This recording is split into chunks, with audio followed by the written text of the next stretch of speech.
नमस्कार, पोल पाथ में आपका स्वागत है और मैं हूँ प्रतिमा सिंह।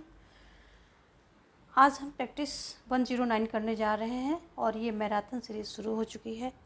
मैराथन सीरीज़ में पहले तो हम टॉपिक वाइज प्रश्न देखेंगे और उसके बाद मिक्स प्रश्नों की भी श्रृंखला इसमें रखी गई है। क्वेश्चन काफ़ी ज़्यादा हैं तो मैं आपसे उम्मीद करूँगी कि आप अपने पास पानी और कॉफ़ी, चाय, पेन, पेपर ये सब चीज़ें लेकर के तब जो है बैठें, वीडियो को पॉज कर लें, ये सभी चीज़ें अपने पास रख लें, क्योंकि लगातार जो है आपको यहाँ पर कंसंट्रेशन और समय दोनों की यहाँ ज़रूरत पड़ेगी। इस मैराथन सीरीज़ में मैं जो एमपी वर्ग 1 में टॉपिक है, जो सिलेबस है, उसको पूरा कवर करने की कोशिश करूँगी।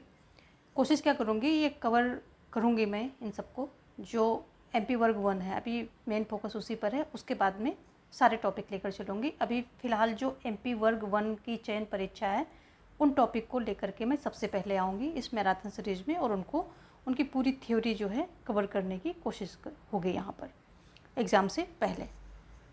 तो आप जो है सबसे पहले क्या करें कि अगर आपको प्लेलिस्ट चेक करनी है दूसरी, तो डिस्क्रिप्शन में लगी हुई हैं। डेली प्रैक्टिस की प्लेलिस्ट अलग है, एनसीईआरटी वीडियोस की जो प्लेलिस्ट है वो अलग है और जो कोर्स वीडियोस की प्लेलिस्ट वो भी अलग है। तो ये सभी को आप चेकआउट कर सकते हैं।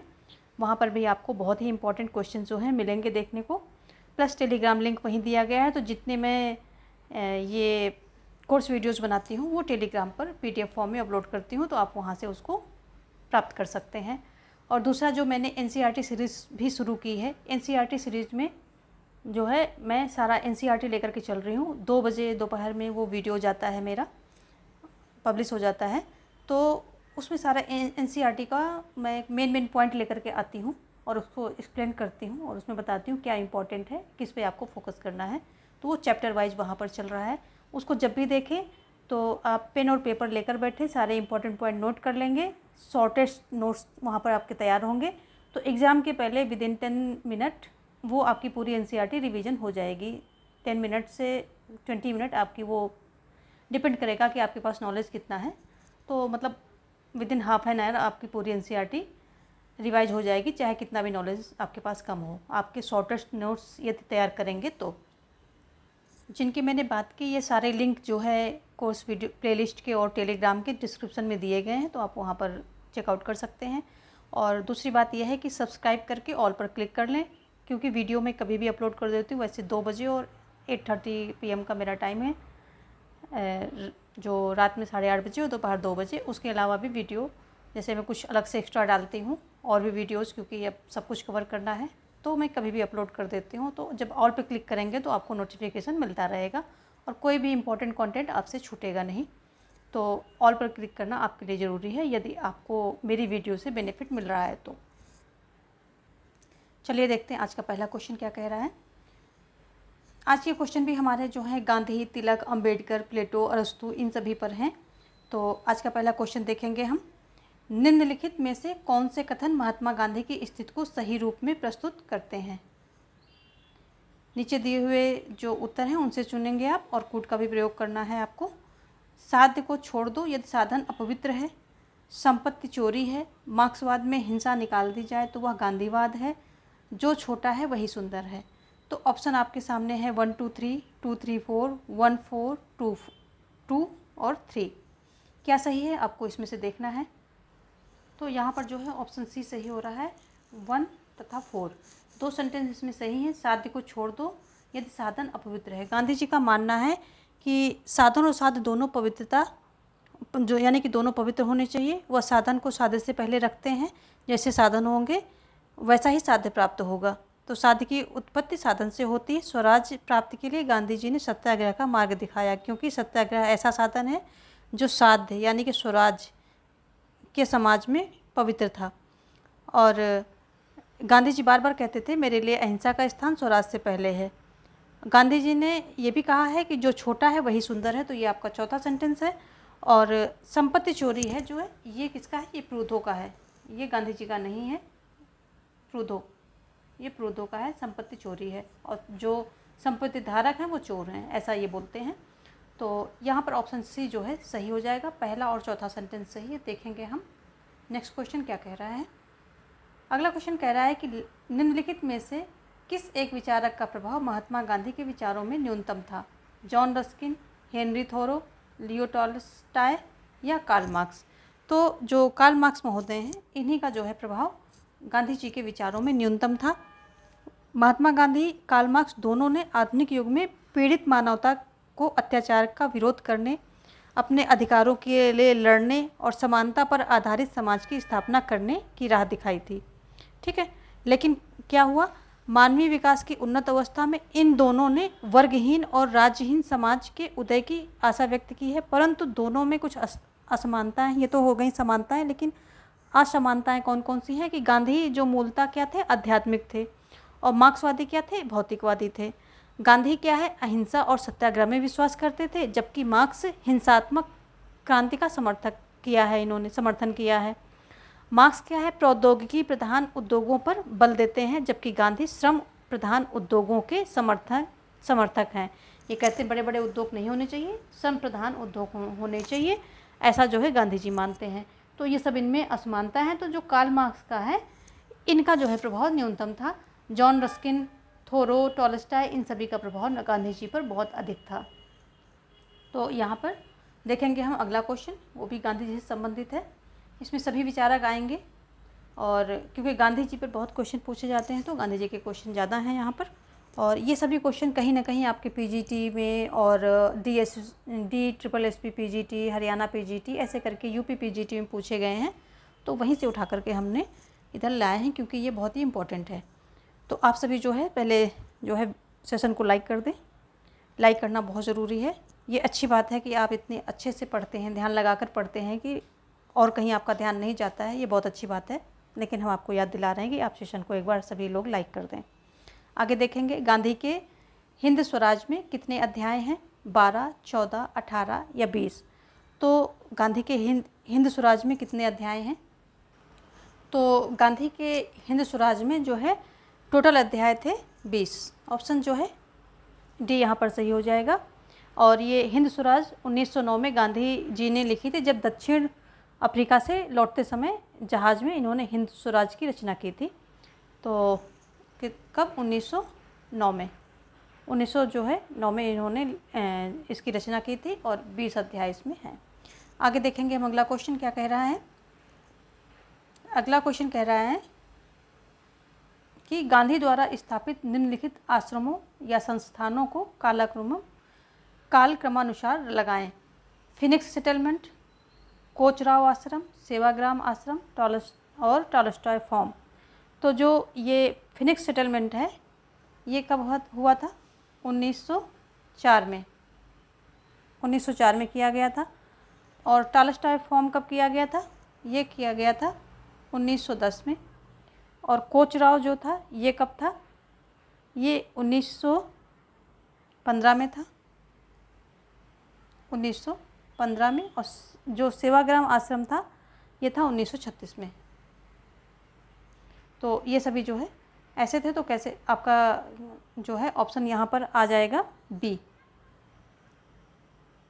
ADBC,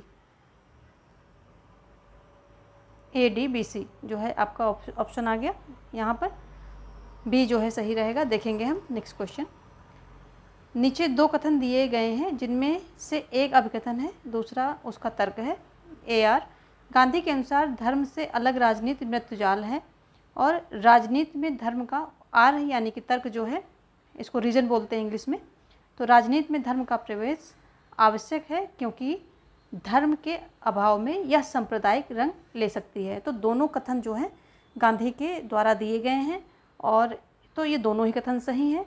और आर जो है ए का सही तर्क दे रहा है। तो ये कौन सा है? ये चीज़ें किस में हैं? ए और आर दोनों सही हैं, तथा आर ए की सही व्याख्या कर रहा है। ए आर दोनों सही हैं, परंतु आर ए की सही व्याख्या नहीं करता है। ए सही परंतु गलत नहीं। ऑप्शन ए ही आपका जो है सही हो जाएगा ये, क्योंकि दोनों ही कथन सही हैं, गांधी के द्वारा दिए गए हैं, और दोनों ही कथन सही हैं। और जो है आर ए की सही व्याख्या कर रहा है यहाँ पर। ऑप्शन ए सही हो जाएगा। देखेंगे हम नेक्स्ट क्वेश्चन क्या कह रहा है। महात्मा गांधी द्वारा आरंभ किया गया निम्नलिखित में से कौन सा प्रथम सत्याग्रह था? तो चंपारण, नमक सत्याग्रह, सविनय अवज्ञा आंदोलन या असहयोग आंदोलन, कौन सा था पहला? तो जो वैसे तो गांधी जी द्वारा सबसे पहला जो है दक्षिण अफ्रीका में सत्याग्रह शुरू किया गया था, लेकिन यहाँ ऑप्शन नहीं है और प्लस ये सिर्फ भारत के सत्याग्रह की बात हो रही है। तो यहाँ भारत में आकर के दक्षिण अफ्रीका के बाद ये चंपारण सत्याग्रह जो है, यही जो है सबसे पहला इनका सत्याग्रह था भारत में। किसका? गांधी जी का, जो कि 1917 में किया गया था। ठीक है, और देखेंगे हम आगे अगला क्वेश्चन क्या कह रहा है। निम्नलिखित में से कौन सा विचार गांधीवाद के अनुकूल नहीं है? विचारों की जड़ता, हृदय परिवर्तन की धारणा, राज्य एक बुराई है, न्यास सिद्धांत। तो जो गांधीवाद के विचारों के अनुकूल नहीं है वो विचारों की जड़ता है। विचारों की जड़ता जो है, गांधी जी इस पर विश्वास नहीं था उनका, विचारों की जड़ता को वो नहीं मानते थे। हृदय परिवर्तन की धारणा, जो न्यासता का सिद्धांत दिया था इन्होंने, कि जो ट्रस्टीशिप सिद्धांत जो दिया था ये गांधी जी ने दिया था। इसमें यह था कि अमीर जो है अपनी संपत्ति का मतलब ज़रूरत भर का भाग खर्च करें, बाकी उसके ट्रस्टी बन के रहें और उसको समाज कल्याण के लिए यानी गरीबों के लिए खर्च करें, सामाजिक हित में खर्च करें। और इसी के ज़रिए उन्होंने जो है एक लोगों के सामने ये मांग रखी थी कि कहा था कि अमीर जो हैं अपना हृदय परिवर्तन करें और अपनी संपत्ति के ट्रस्टी बनकर रहें और उसका समाज हित में प्रयोग करें, संपत्ति का दुरुपयोग न करें। और तो ये हृदय परिवर्तन न्यासता के सिद्धांत से ही संबंधित है। और तो ये भी गांधी जी के विचारों में है, ये भी है। और राज्य को तो वो कभी मानते ही नहीं कि राज्य जैसी संस्था होनी चाहिए, वो स्वराज यानी कि अपने पर स्वयं का शासन हो और राज्य जैसी कोई संस्था ना हो, क्योंकि राज जो है बल प्रयोग करता है, ये आत्मा से हीन है। तो ये सारी बातें गांधी जी से संबंधित हैं। चलिए हम देखेंगे अगला क्वेश्चन। वहाँ पर एक जो है ऑप्शन सही हो रहा है। अगला है, मैं अधिकतम व्यक्तियों के अधिकतम सुख के सिद्धांत में विश्वास नहीं करता। एकमात्र वास्तविक सम्मानजनक सिद्धांत सभी का अधिकतम विकास। उपयुक्त कथन किस राजनीति विचारक का है? तो जो है ये है एम के गांधी का। ये कहते हैं, ये जो बेंथम का अधिकतम व्यक्तियों का अधिकतम सुख के सिद्धांत को खंडन किया है इन्होंने, और कहते हैं कि मैं अधिकतम लोगों के अधिकतम सुख की बात नहीं करता हूँ, बल्कि जो है सभी के, जितने समाज के सभी वर्ग हैं, सभी एक एक लोग जो कोने में किसी गांव के कोने में बैठा इंसान है, उसका भी विकास हो। तो मैं सभी लोगों के विकास की बात करता हूँ, सभी लोगों के हित की बात करता हूँ। तो ऐसा जो है इनका मानना था। मिल महोदय क्या है? मिल महोदय की बात करें तो ये स्वतंत्रता के प्रबल समर्थक हैं। ऑन लिबर्टी इनकी पुस्तक है। ऑन लिबर्टी इनकी जो है पुस्तक है। और सब्जेक्शन ऑफ वीमेन भी इनकी पुस्तक है। और इसी में ऑन लिबर्टी में इन्होंने अपनी स्वतंत्रता संबंधी विचार दिए हैं। कार्ल मार्क्स वैज्ञानिक समाजवाद के जनक हैं, और जो काल्पनिक समाजवाद के जनक रॉबर्ट ओवन हैं। रॉबर्ट ओवन जो है काल्पनिक समाजवाद के जनक हैं, समाजवाद के जनक माने जाते हैं रॉबर्ट ओवन महोदय। तो ये सारी बातें संबंधित हो गई। ऑप्शन जो है ए यहाँ पर सही हो रहा है। देखेंगे, सविनय अवज्ञा और सत्याग्रह की गांधीवादी अवधारणा पर निम्नलिखित में कौन सा कथन सत्य नहीं है? सत्याग्रह सरकार के मनमाने तरीके और कार्यों के लिए हिंसक प्रतिरोध की अनूठी प्रणाली वास्तव में मानव जाति के लिए उनका सबसे बड़ा उपहार है। और निष्क्रिय प्रतिरोध की अवधारणा सत्याग्रह की अवधारणा के पूर्ण निहितार्थ को समझने के लिए अपर्याप्त है। सविनय अवज्ञा वाक्यांश में विशेषण सविनय, शांतिपूर्ण, विनम्र और सभ्य प्रतिरोध का संदर्भित है। और गांधी ने सविनय अवज्ञा की अपनी अवधारणा को सत्याग्रह या सत्य बल का सिद्धांत कहा है। तो आपको यहाँ पर देखना है कि क्या जो है इसमें सत्य नहीं है। तो यहाँ पर जो है साफ साफ दिख रहा कि जो ए ऑप्शन है ये सत्याग्रह से संबंधित नहीं है, क्योंकि ये कह रहा कि हिंसक प्रतिरोध की अनूठी प्रणाली है सत्याग्रह। तो ये बिल्कुल उसके अपोजिट है, जबकि हिंसा की तो बात ही नहीं है सत्याग्रह में। हिंसा अहिंसा के जो है सत्य और अहिंसा पर ये आधारित है। इसमें हिंसा की कोई जगह नहीं है सत्याग्रह में। तो ऑप्शन ए यहाँ पर सही हो जाएगा। देखेंगे हम नेक्स्ट क्वेश्चन। अगला क्वेश्चन क्या कह रहा है, मैं सभी वयस्कों पुरुषों और महिलाओं 21 या यहाँ तक कि 18 वर्ष की आयु से ऊपर के मताधिकार की वकालत करता हूँ। मैं अपने आप के जैसे बूढ़े आदमी को मतदान से वंचित करूँगा क्योंकि उनका मतदाता के रूप में कोई उपयोग नहीं है। भारत और बाकी दुनिया उन लोगों के लिए नहीं है जो मरने के कगार पर हैं। वह मृत्यु के संबंध है। जीवन युवा के लिए या किसका कथन है या किसका कहना है। रविन्द्रनाथ टैगोर का है, दादा भाई नौरोजी का, महात्मा गांधी का, सरदार पटेल का, मदन मोहन मालवीय का। किसका जो है ये कहना है। तो ये कथन जो है महात्मा गांधी से संबंधित है। महात्मा गांधी दार्शनिक अराजकतावाद के अग्रणी विचारक हैं। उनके राजनीतिक विचार उनकी कृत हिंदी स्वराज में मिलते हैं। तो जो है ये महात्मा गांधी क्या है, दार्शनिक, क्वेश्चन यहाँ से भी बनता है, दार्शनिक अराजकतावादी, दार्शनिक अराजकतावादी हैं ये। तो देखेंगे यहाँ पर सी ऑप्शन सही हो जाएगा। अगला देखेंगे, निम्नलिखित सिद्धांतों में से महात्मा गांधी द्वारा किसका प्रतिपादन नहीं किया गया है। तो न्यायिकता का, पंचायती राज का, केंद्रीकरण का सिद्धांत, अहिंसा का सिद्धांत। तो गांधी जी ने जो है केंद्रीकरण का जो है सिद्धांत इन्होंने नहीं दिया, ये केंद्रीकरण के विरोधी थे। और इन्होंने जो है न्यायिकता का सिद्धांत दिया, पंचायती राज का, अहिंसा का सिद्धांत, ये सारे सिद्धांत जो हैं इन्होंने दिए हैं। देश में उपबंध तथा जो उपार्जित धन का समुचित बंटवारा किस तरह से हो, इसके विषय में गांधी जी ने एक पुराने सिद्धांत का नवीन रूप में प्रतिपादन किया। इस सिद्धांत को संरक्षकता सिद्धांत यानी कि ट्रस्टीशिप डॉक्ट्रिन कहा जाता है। वे पंचायती राज का भी जो है समर्थन करते थे तथा सत्य और अहिंसा उनके दो अस्त्र थे। ये सारी बातें जो है गांधी जी के बारे में है। और डॉक्ट्रिन सिद्धांत को संरक्षकता सिद्धांत बोलते हैं या डॉक्ट्रिन जो ट्रस्टीशिप डॉक्ट्रिन बोलते हैं, या तो संरक्षकता का सिद्धांत कह लीजिए या फिर ट्रस्टीशिप डॉक्ट्रिन कह लीजिए, दोनों हैं। चलिए हम देखेंगे अगला क्वेश्चन क्या कह रहा है। निम्नलिखित में से किसने यह घोषणा की थी, मेरे लिए आचार नैतिकता तथा धर्म विनिमय पद हैं। धर्म के संदर्भ के बिना एक नैतिक जीवन रेत पर निर्मित भवन के समान है। अरविंद ने, सावरकर ने, महात्मा गांधी ने या जयप्रकाश ने, किसने कहा था ये। तो ये गांधी जी द्वारा बात कही गई थी, गांधी से संबंधित है, क्योंकि गांधी जी धर्म को जो है अत्यधिक विस्तृत रूप में देखते थे। नैतिकता और शुद्ध आचार विचार को ही सच्चा धर्म मानते थे और नैतिक मूल्यों को इन्होंने महत्व दिया। तो ये सारी बातें इनकी थी, तो इसी पर जो है इन्होंने ये इन्हीं का कथन है। आगे देखेंगे हम अगला क्वेश्चन क्या कह रहा है। निम्नलिखित में से किसके साथ मिलकर राजा राम मोहन राय ने प्रिवी काउंसिल के समक्ष प्रेस स्वतंत्रता हेतु याचिका प्रस्तुत की थी। द्वारकानाथ ठाकुर, हरचंद्र घोष, गौरीशंकर बनर्जी, प्रसन्न कुमार टैगोर। तो ये जो है ऑप्शन जो है डी यहाँ पर सही हो जाएगा, यानी कि इन्होंने सभी के साथ जो है मिलकर के राजा राम मोहन राय ने प्रिवी काउंसिल के समक्ष प्रेस की स्वतंत्रता हेतु याचिका प्रस्तुत की थी। कोर्ट में देख लेते हैं कहाँ पर है ये ऑप्शन। तो 1 2 3 4 ऑप्शन डी जो है यहाँ पर सही हो जाएगा।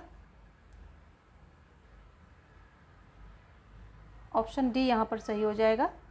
देख लेते हैं कि यानी कि सभी सेंटेंस यहाँ पर सही हो रहे हैं। और जो राजा राम मोहन राय हैं ये भारतीय पुनर्जागरण का इनको पिता कहा जाता है। तो जो राजा राम मोहन राय हैं तो ये क्या हुआ, भारतीय पुनर्जागरण का पिता कहा जाता है।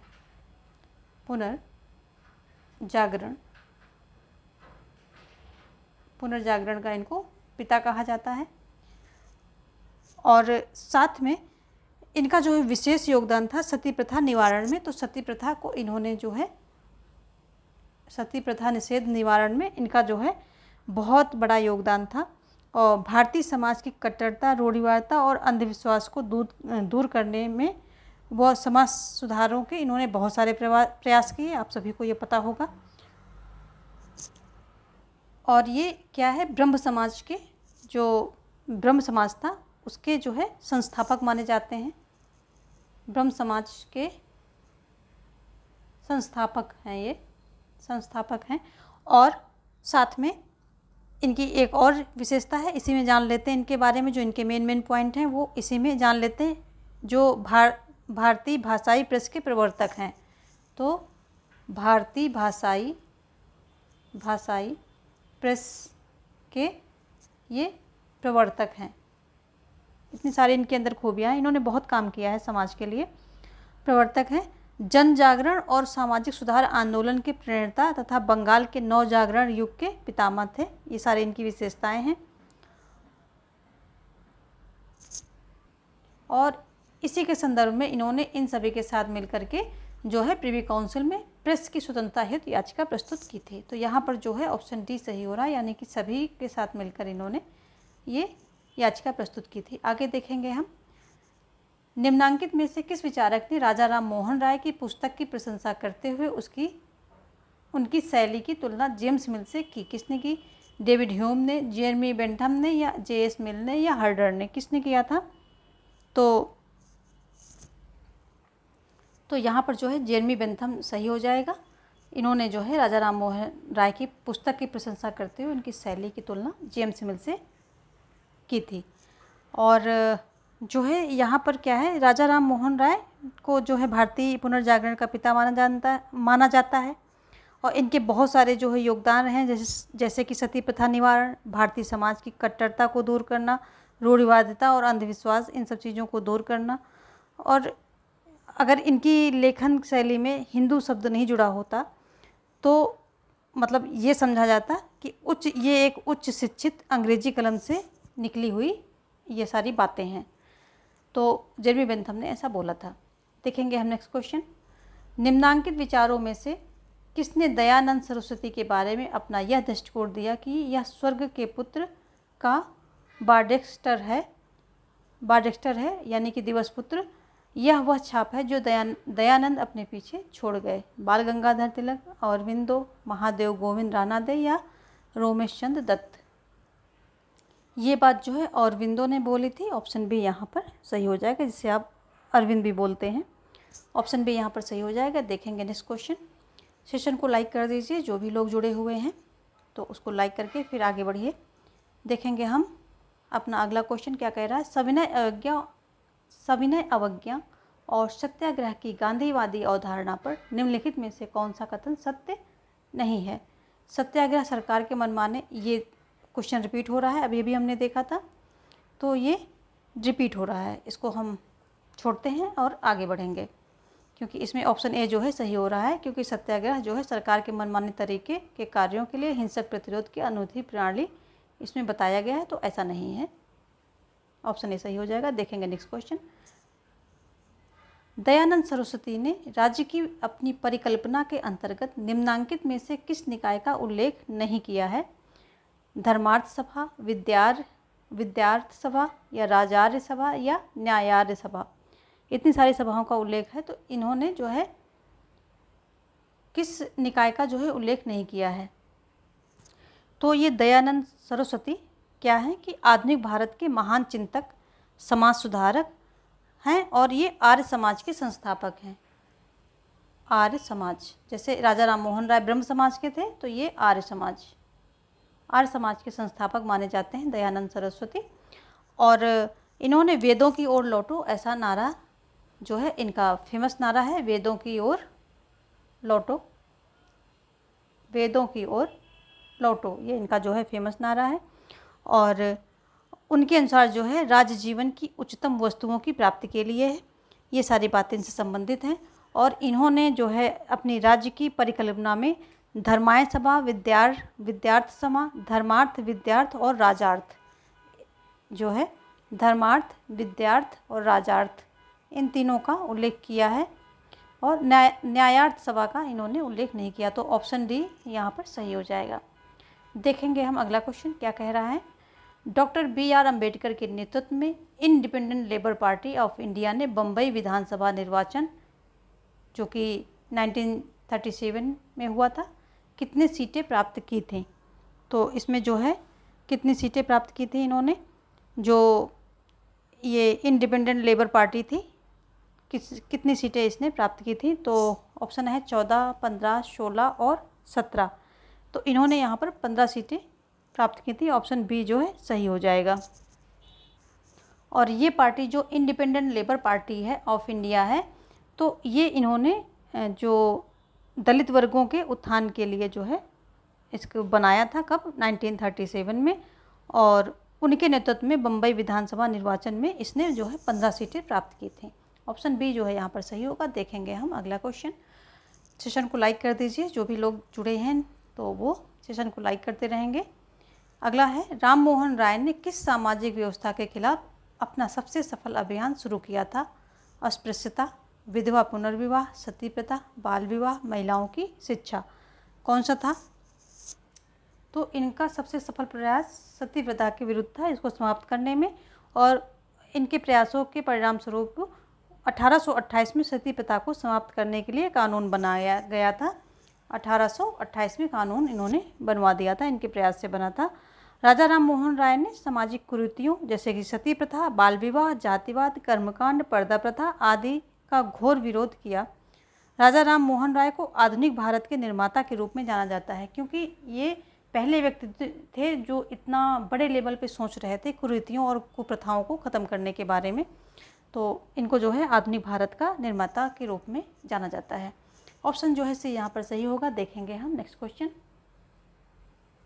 अगला क्वेश्चन क्या कह रहा है कि 1936 में B.R. अम्बेडकर ने बॉम्बे प्रांत के चुनाव में 17 सीटों पर चुनाव लड़ने के लिए एक राजनीतिक दल का गठन किया। राजनीतिक दल का क्या नाम था? बैकवर्ड ब्लॉक, स्वतंत्र दलित आंदोलन, backward people association, independent labour party. तो ये ऑप्शन डी, अभी भी हमने बात की थी कि जो independent labour party of India थी उसने जो है बॉम्बे प्रांत में जो है चुनाव लड़ा था और वहाँ से 15 सीटें हासिल की थी। तो इस पार्टी का 1936 में गठन किया था और इसका उद्देश्य क्या था कि जो मजदूर थे उनके हितों के सुरक्षित करना था, इस पार्टी का उद्देश्य था। और इस जो इंडिपेंडेंट लेबर पार्टी ने बॉम्बे प्रांत में क्या था, 17 सीटों में से, जैसे यहाँ जो उल्लेख किया गया 17 सीटों में से 15 सीटें ली थी, जिसमें कि 11 आरक्षित थी, 11 जो है आरक्षित थी और जो 3 सीटें थी तीन सामान्य सीटों पर इन्होंने विजय प्राप्त की थी। ठीक है, तो 11 ये और 3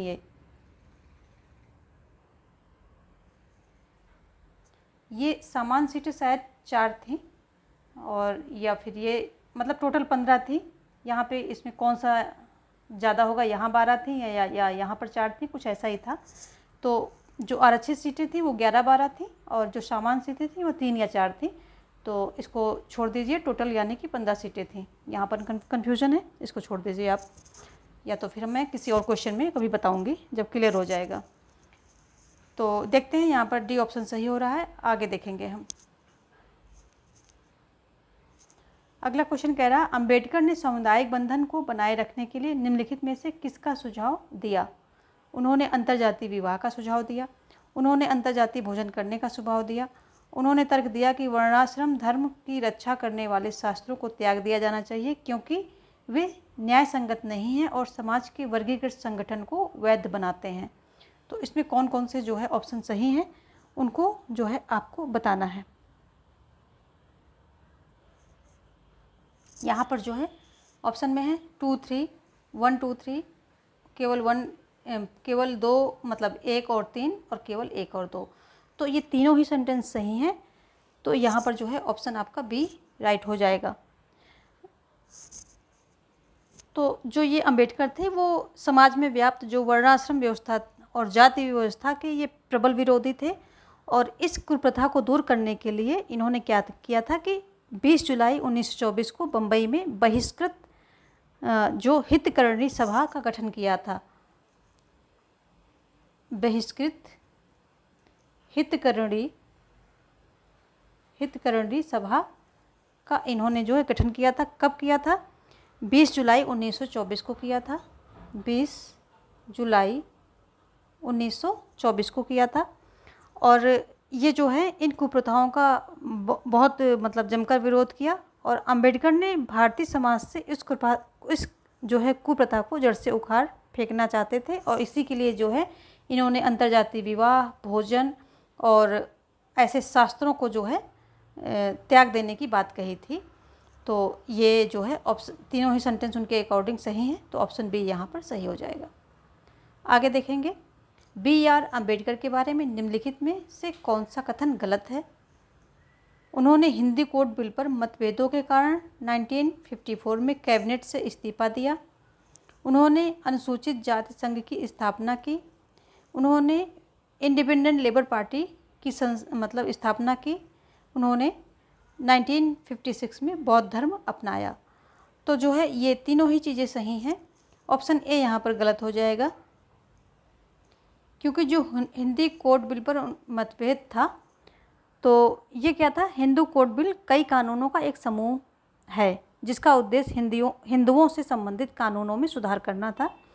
इस बिल पर मतभेद के जब हो गया था अम्बेडकर को, तो उन्होंने क्या किया था कि 1951 में नेहरू मंत्रिमंडल से इस्तीफा दे दिया था। कब दिया था? 1951 में इन्होंने क्या किया था कि जो नेहरू मंत्रिमंडल है उससे इस्तीफा दे दिया था। तो ये 94 की जो बात हो रही है ये गलत है, तो ऑप्शन ए जो है यहाँ पर गलत है, बाकी सभी सही हैं, ये तीनों सही हैं नीचे के। आगे देखेंगे, नीचे दो कथन हैं, एक को अभिकथन और दूसरों को तर्क कहा जाएगा, वही ANR अभिकथन, रीजन सेंटेंस एंड उसकी रीजन। तो गांधी के लिए सत्याग्रह निष्क्रिय विरोध के समान नहीं है। अगला है, सत्याग्रह से तात्पर्य क्रूर राजसत्ता के विरुद्ध लोगों द्वारा विधिसम्मत, नैतिक और सच्चाई युक्त राजनीतिक कार्यवाही है।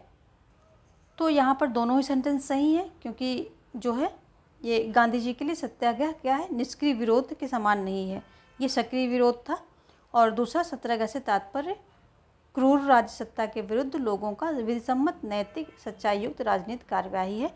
तो ऑप्शन जो है ये दोनों कथन सही है, और जो आर है वो ए की ए का सही स्पष्टीकरण है। तो ऑप्शन जो है यहाँ ये पहला दिख रहा है, यही वाला, यही सही हो जाएगा। क्यों हम सारे ऑप्शन में जाएं। चलिए आगे देखेंगे हम।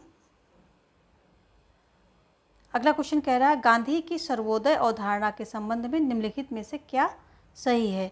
ज़्यादा से ज़्यादा लोगों का कल्याण, बहुमत दल की सरकार, अल्पसंख्यकों की सुरक्षा, समाज के सभी वर्गों का कल्याण। तो इसमें जो है अगर सर्वोदय की अवधारणा हम देखें तो इसका मतलब है कि हर व्यक्ति का कल्याण, यानी कि समाज के सभी वर्गों का कल्याण और सभी वर्गों के हर व्यक्ति का कल्याण, कोने से कोने में बैठा हर व्यक्ति का कल्याण होना चाहिए, यही सर्वोदय की अवधारणा थी। तो यहाँ पर जो है ऑप्शन देख लेते हैं। जब एक ही सेंटेंस हमारा सही है तो सीधे हम ऑप्शन पे चलते हैं, केवल 4। ऑप्शन सी जो है यहाँ पर सही हो जाएगा। देखेंगे हम नेक्स्ट क्वेश्चन। अगला क्वेश्चन क्या कह रहा है। अगला क्वेश्चन है, निम्नलिखित में से किसने कहा था, मैं जिन भी धार्मिक व्यक्तियों से मिला उनमें से अधिकतर छद्मवेश में राजनीतिज्ञ थे, लेकिन मैं राजनीति का वेश धारण करता हूँ जो छद्मवेश में हृदय से एक धार्मिक व्यक्ति है। तो ये जो स्टेटमेंट है ये काफ़ी इंपॉर्टेंट होते हैं और ये एग्ज़ाम में आते हैं, तो ये बहुत याद रखना, थोड़ा सा टफ होता है। तो इनको कहीं ना कहीं रिलेट कर लीजिए और रिलेट करके उस जिस व्यक्ति ने ये बात कही है तो उससे कहीं ना कहीं उसकी स्टोरी से कुछ ऐसा लिंक कर दीजिए कि आपको याद रहे, क्योंकि ये बड़े कन्फ्यूजिंग होते हैं। जब एक साथ बहुत सारे नाम आते हैं तो पता नहीं चलता किस पे टिक करें, वहाँ पे कन्फ्यूजिंग होता है। तो किसने कहा, विपिन चंद्र पाल ने, CR दास ने, या MK गांधी ने, या MA जिन्ना ने। तो ये जो है स्टेटमेंट MK गांधी के द्वारा दिया गया है। ऑप्शन सी जो है यहाँ पर सही हो जाएगा। देखेंगे हम नेक्स्ट क्वेश्चन। आनुपातिक समानता का सिद्धांत सर्वप्रथम किसने प्रतिपादित किया था, अरस्तु ने, लॉक ने, ग्रीन ने, या लास्की ने। तो ये जो है अरस्तु के द्वारा सर्वप्रथम जो आनुपातिक समानता का सिद्धांत सर्वप्रथम अरस्तु के द्वारा प्रतिपादित किया गया था।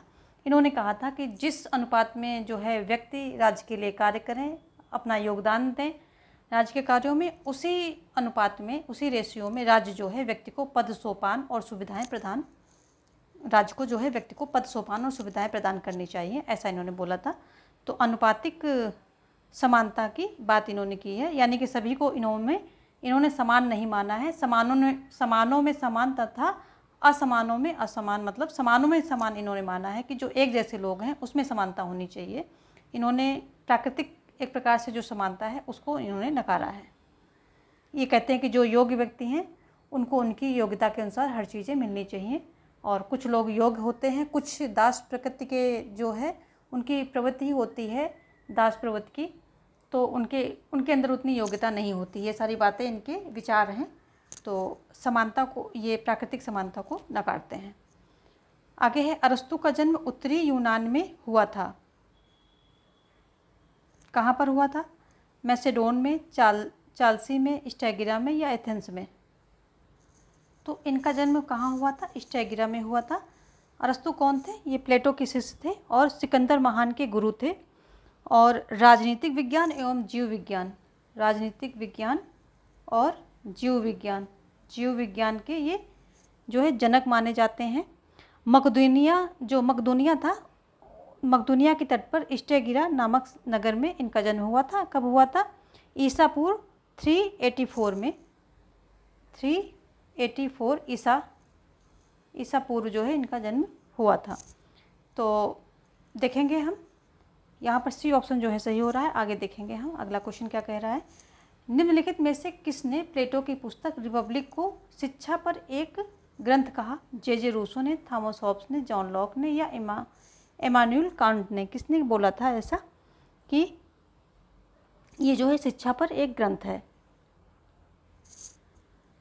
तो ये बात जो है रूसो ने कही थी, क्योंकि जो प्लेटो की प्रसिद्ध बुक थी रिपब्लिक, इसमें जो है शिक्षा संबंधी जो एक प्रकार से जो कार्यक्रम दिया गया था वो अत्यंत व्यापक, आदर्शवादी तथा समस्त सामाजिक बुराइयों को अंत करने वाला था।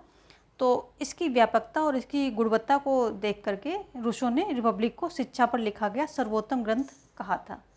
तो ऑप्शन जो है यहाँ पर ए सही हो जाएगा।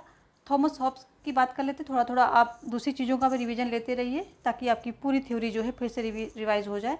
थॉमस हॉब्स जो है लेवियाथन इनकी पुस्तक है, लिवायथन इनकी पुस्तक है जो फ्रांस में लिखी गई थी जब ये देश से बाहर थे और फ्रांस में शरण ले रखी थी, और ये 1651 में लिखी गई थी, और ये जो गोडाल्फिन है उनको समर्पित है, गोडाल्फिन को समर्पित है। जॉन लॉक क्या है? उदारवाद के जनक माने जाते हैं।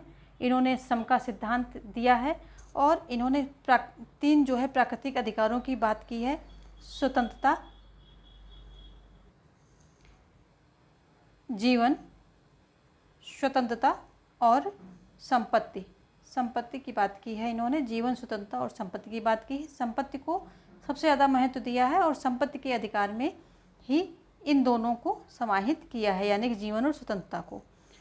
इमानुएल कांट कैसे थे? आदर्शवादी विचारक हैं ये। आगे देखेंगे हम।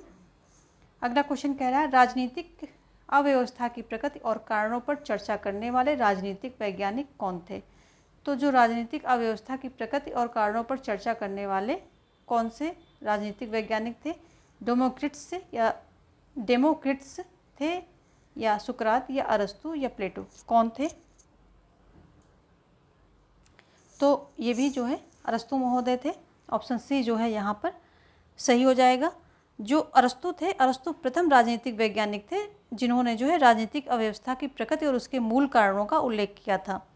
अरस्तु का मानना था कि किसी राज्य विशेष में सामाजिक शक्ति संतुलन में बदलाव ही बगावत है, यानी कि किसी भी तरह की अगर बदलाव हो रहा है तो उसको उन्होंने क्रांति की श्रेणी में रख दिया था। ऐसा नहीं कि आमूलचूल परिवर्तन हो तभी वो क्रांति होगी।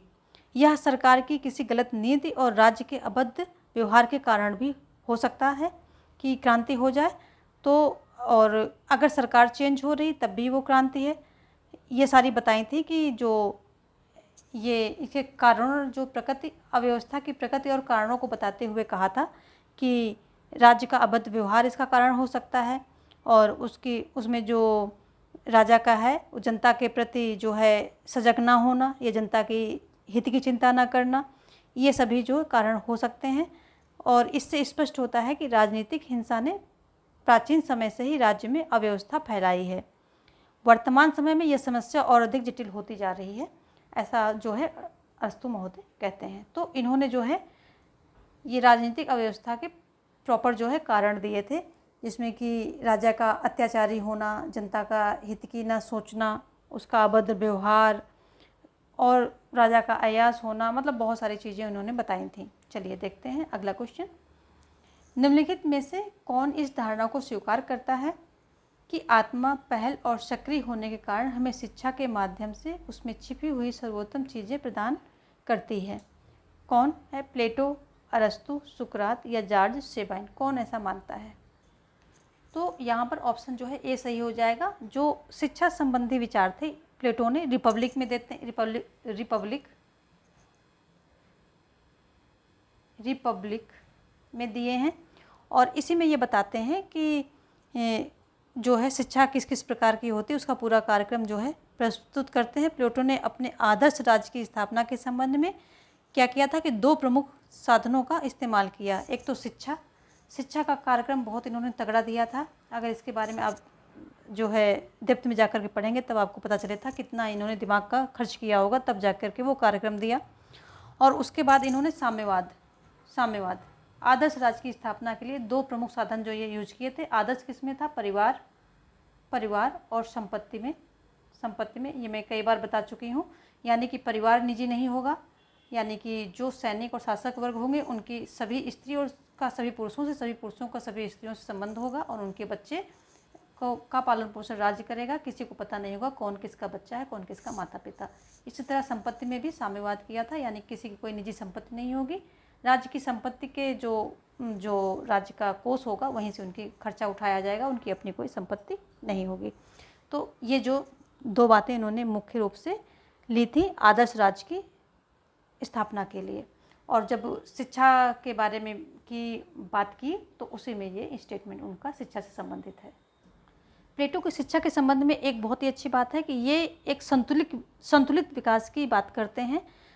प्लेटो ने अपनी शिक्षा में शारीरिक और मानसिक दोनों पहलुओं पर ध्यान केंद्रित किया था, और ये जो म्यूज़िक यानी कि संगीत को मानसिक यानी कि मस्तिष्क की खुराक मानते थे, और ये जो क्या बोलते हैं उसको एक्सरसाइज यानी कि अभ्यास क्या बोलेंगे आप, एक्सरसाइज तो कसरत जो आप बोलेंगे, तो वो उसको सारे शरीर के लिए आवश्यक बताया था। तो काफ़ी मतलब इन्होंने ध्यान दिया था शिक्षा कैसी कैसी होनी चाहिए और क्या क्या उसमें इंक्लूड होना चाहिए। प्लेटो जो है राज्य को व्यक्ति का बृहद रूप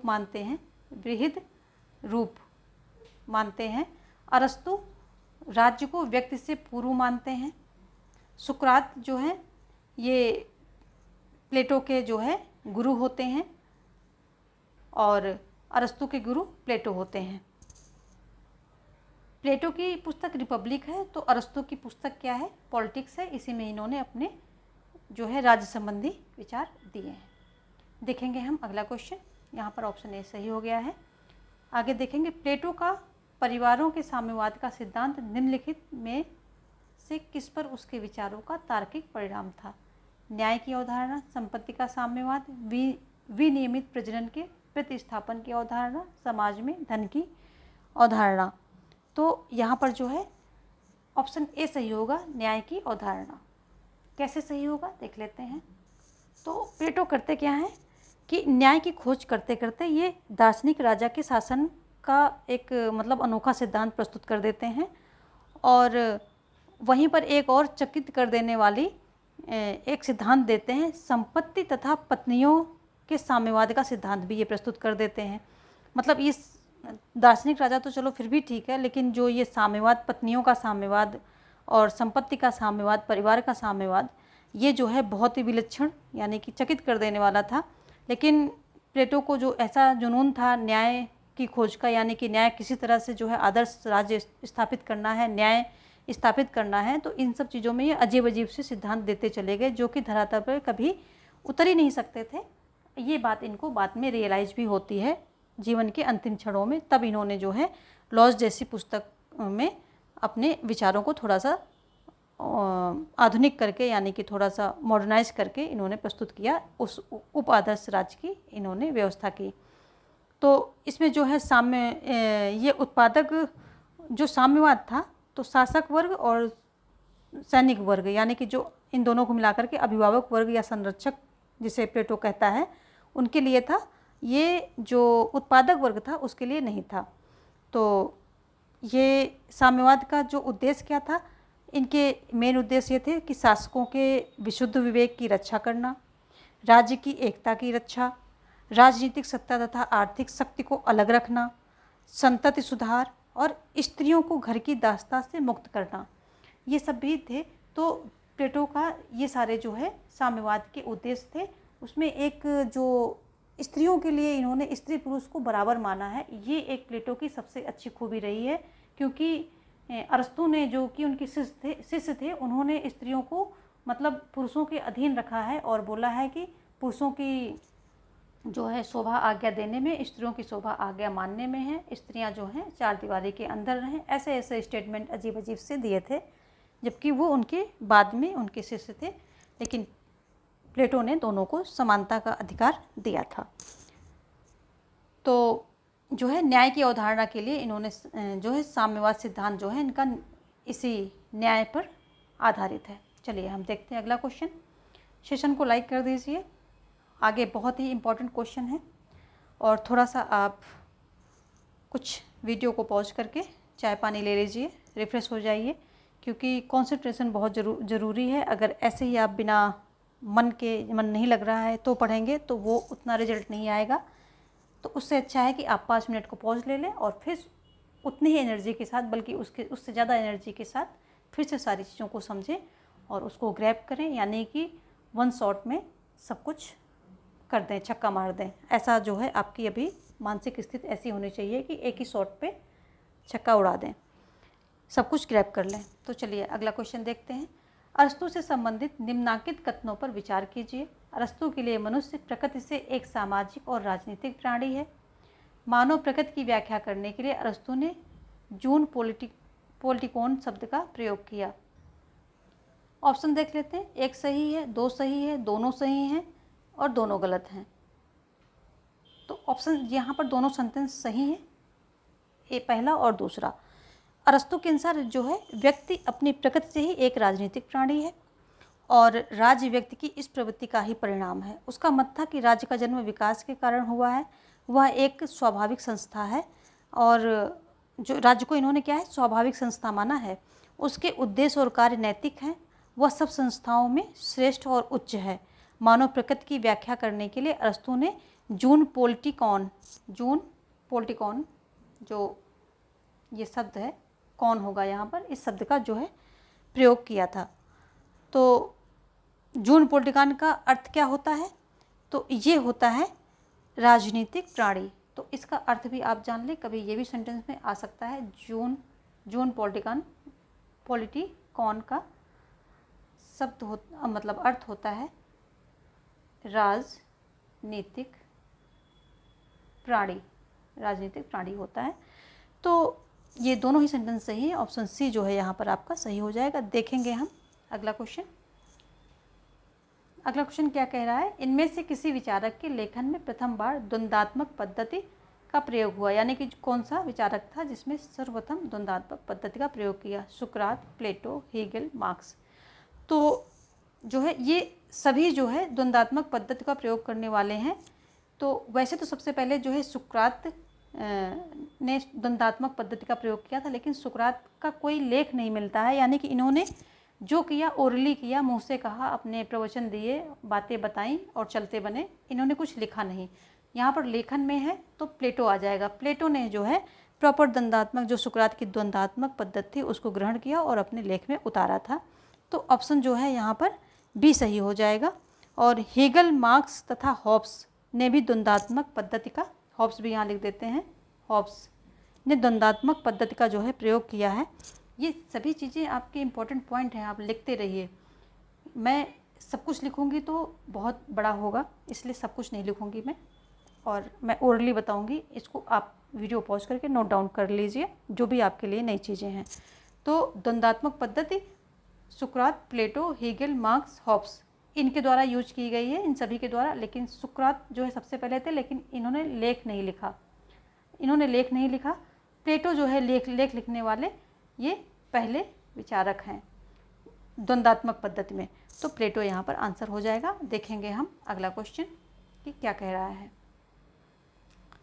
थक गए हो तो कुछ रिफ्रेशमेंट लेते रहिए और थक करके पढ़ने का कोई फ़ायदा नहीं। थोड़ा सा 5 मिनट उठ जाइए, यहाँ वहाँ टहल करके फिर आइए वीडियो पे, फिर जो है पूरी एफिशिएंसी के साथ पढ़ाई करनी है। अदरवाइज़ 5-10 मिनट का ब्रेक ले लीजिए, वो ज़्यादा अच्छा है।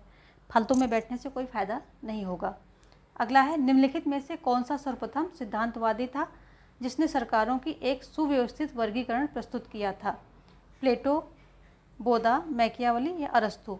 तो जो है किसका, सरकारों का सुव्यवस्थित वर्गीकरण किसने प्रस्तुत किया था, उसकी यहाँ पर बात हो रही है। तो ये जो है अरस्तु के द्वारा जो है प्रस्तुत किया गया था। अरस्तु प्रथम सिद्धांतवादी था जिसने सरकारों का एक सुव्यवस्थित वर्गीकरण प्रस्तुत किया था। इनके अनुसार क्या था कि शासन का स्वाभाविक रूप एक तंत्र या राजतंत्र जिसको बोलेंगे, एक तंत्र कह लीजिए, एक तंत्र या इसी को जो है राजतंत्र, और कुलीन तंत्र, कुलीन तंत्र, कुलीन तंत्र, और या बहुतंत्र, बहुतंत्र या लोकतंत्र कह लीजिए, ये थे।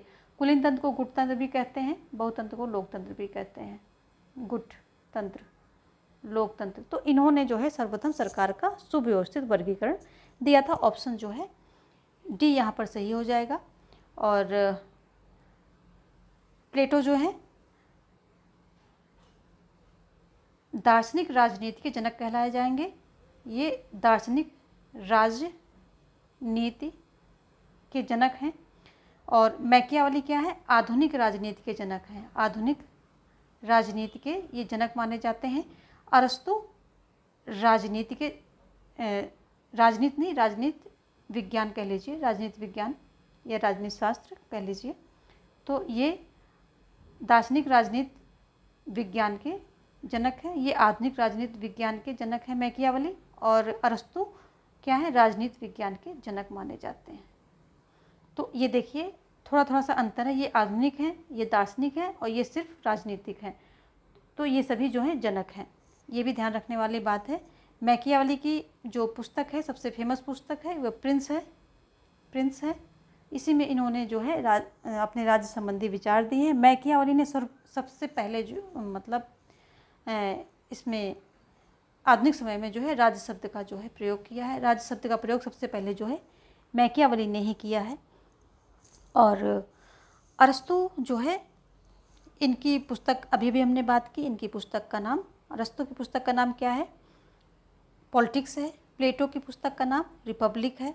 बोधा की पुस्तक का नाम 6 बुक्स कंसर्निंग द रिपब्लिक है, जिसमें इन्होंने संप्रभुता की अवधारणा का जो है प्रतिपादन किया है। तो ये सारी बातें इनसे संबंधित हो गई। आगे चलते हैं। हम ओरली बोल रहे हैं, आप इसको लिख सकते हैं जो भी आपके लिए नया हो, क्योंकि अगर हम लिखने लगेंगे तो आप लोग बोर हो जाएंगे, क्योंकि आप लोगों की तैयारी अब इस लेवल पे होगी कि इसमें ज़्यादातर चीज़ें आपको आ रही होंगी। सिर्फ आपको रिवीजन करते रहना है, चीज़ें जो क्लियर नहीं है उनको क्लियर और फिक्स करना है। तो इसलिए मैं ज़्यादा लिखने पे फोकस नहीं करूँगी। देखेंगे हम अगला क्वेश्चन। निम्नलिखित चिंतकों में से कौन असमानता का समर्थन करता है? अरस्तु, हॉब्स, लास्की, रूसो। कौन करता है असमानता का समर्थन? तो हमने अभी जब रूसो की, अरस्तु की बात हो रही थी, तो उसमें हमने जिक्र किया था कि अरस्तु जो है असमानता का समर्थन करते हैं। तो जो अरस्तु थे, अरस्तु ने असमानता का समर्थन किया है। अरस्तु के अनुसार समानों के साथ समान तथा असमानों के साथ असमान व्यवहार करना चाहिए, ऐसा अरस्तु को मानना है। इसको अभी हमने कुछ देर पहले एक्सप्लेन किया था। और अगर हम हॉब्स की बात करें तो हॉब्स निरंकुश राजतंत्र के समर्थक हैं। लेवियाथन इनकी पुस्तक है जो कि गोडाल्फिन को समर्पित की गई। लास्की की बात करें, लास्की जो है लोक कल्याणकारी राज्य के प्रवर्तक हैं। और ए ग्रामर ऑफ पॉलिटिक्स इनकी पुस्तक है। A grammar of politics, a grammar of politics जो है इनकी पुस्तक का नाम है। रूसो की बात करें तो सोशल कॉन्ट्रैक्ट इनकी पुस्तक है, सोशल कॉन्ट्रैक्ट इनकी पुस्तक है। और सामान्य इच्छा का सिद्धांत इन्होंने दिया है, सामान्य इच्छा यानी कि जनरल विल का सिद्धांत इन्होंने दिया है। साथ में लोकप्रिय संप्रभुता के जनक माने जाते हैं। ये लोकप्रिय संप्रभुता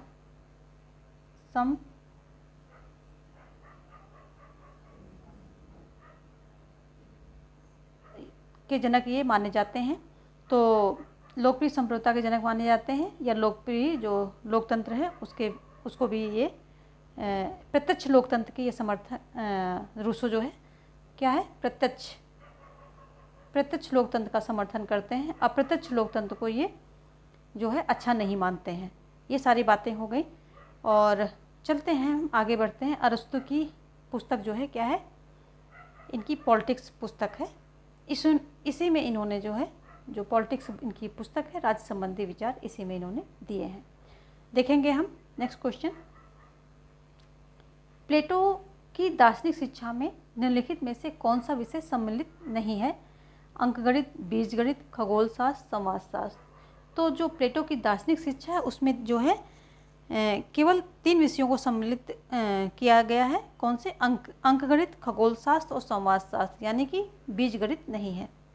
ध्यान रखने वाली बात है कि बीजगणित नहीं है, बाकी अंकगणित, खगोलशास्त्र, समाजशास्त्र, इन तीनों को जो है सम्मिलित किया गया था प्लेटो के द्वारा।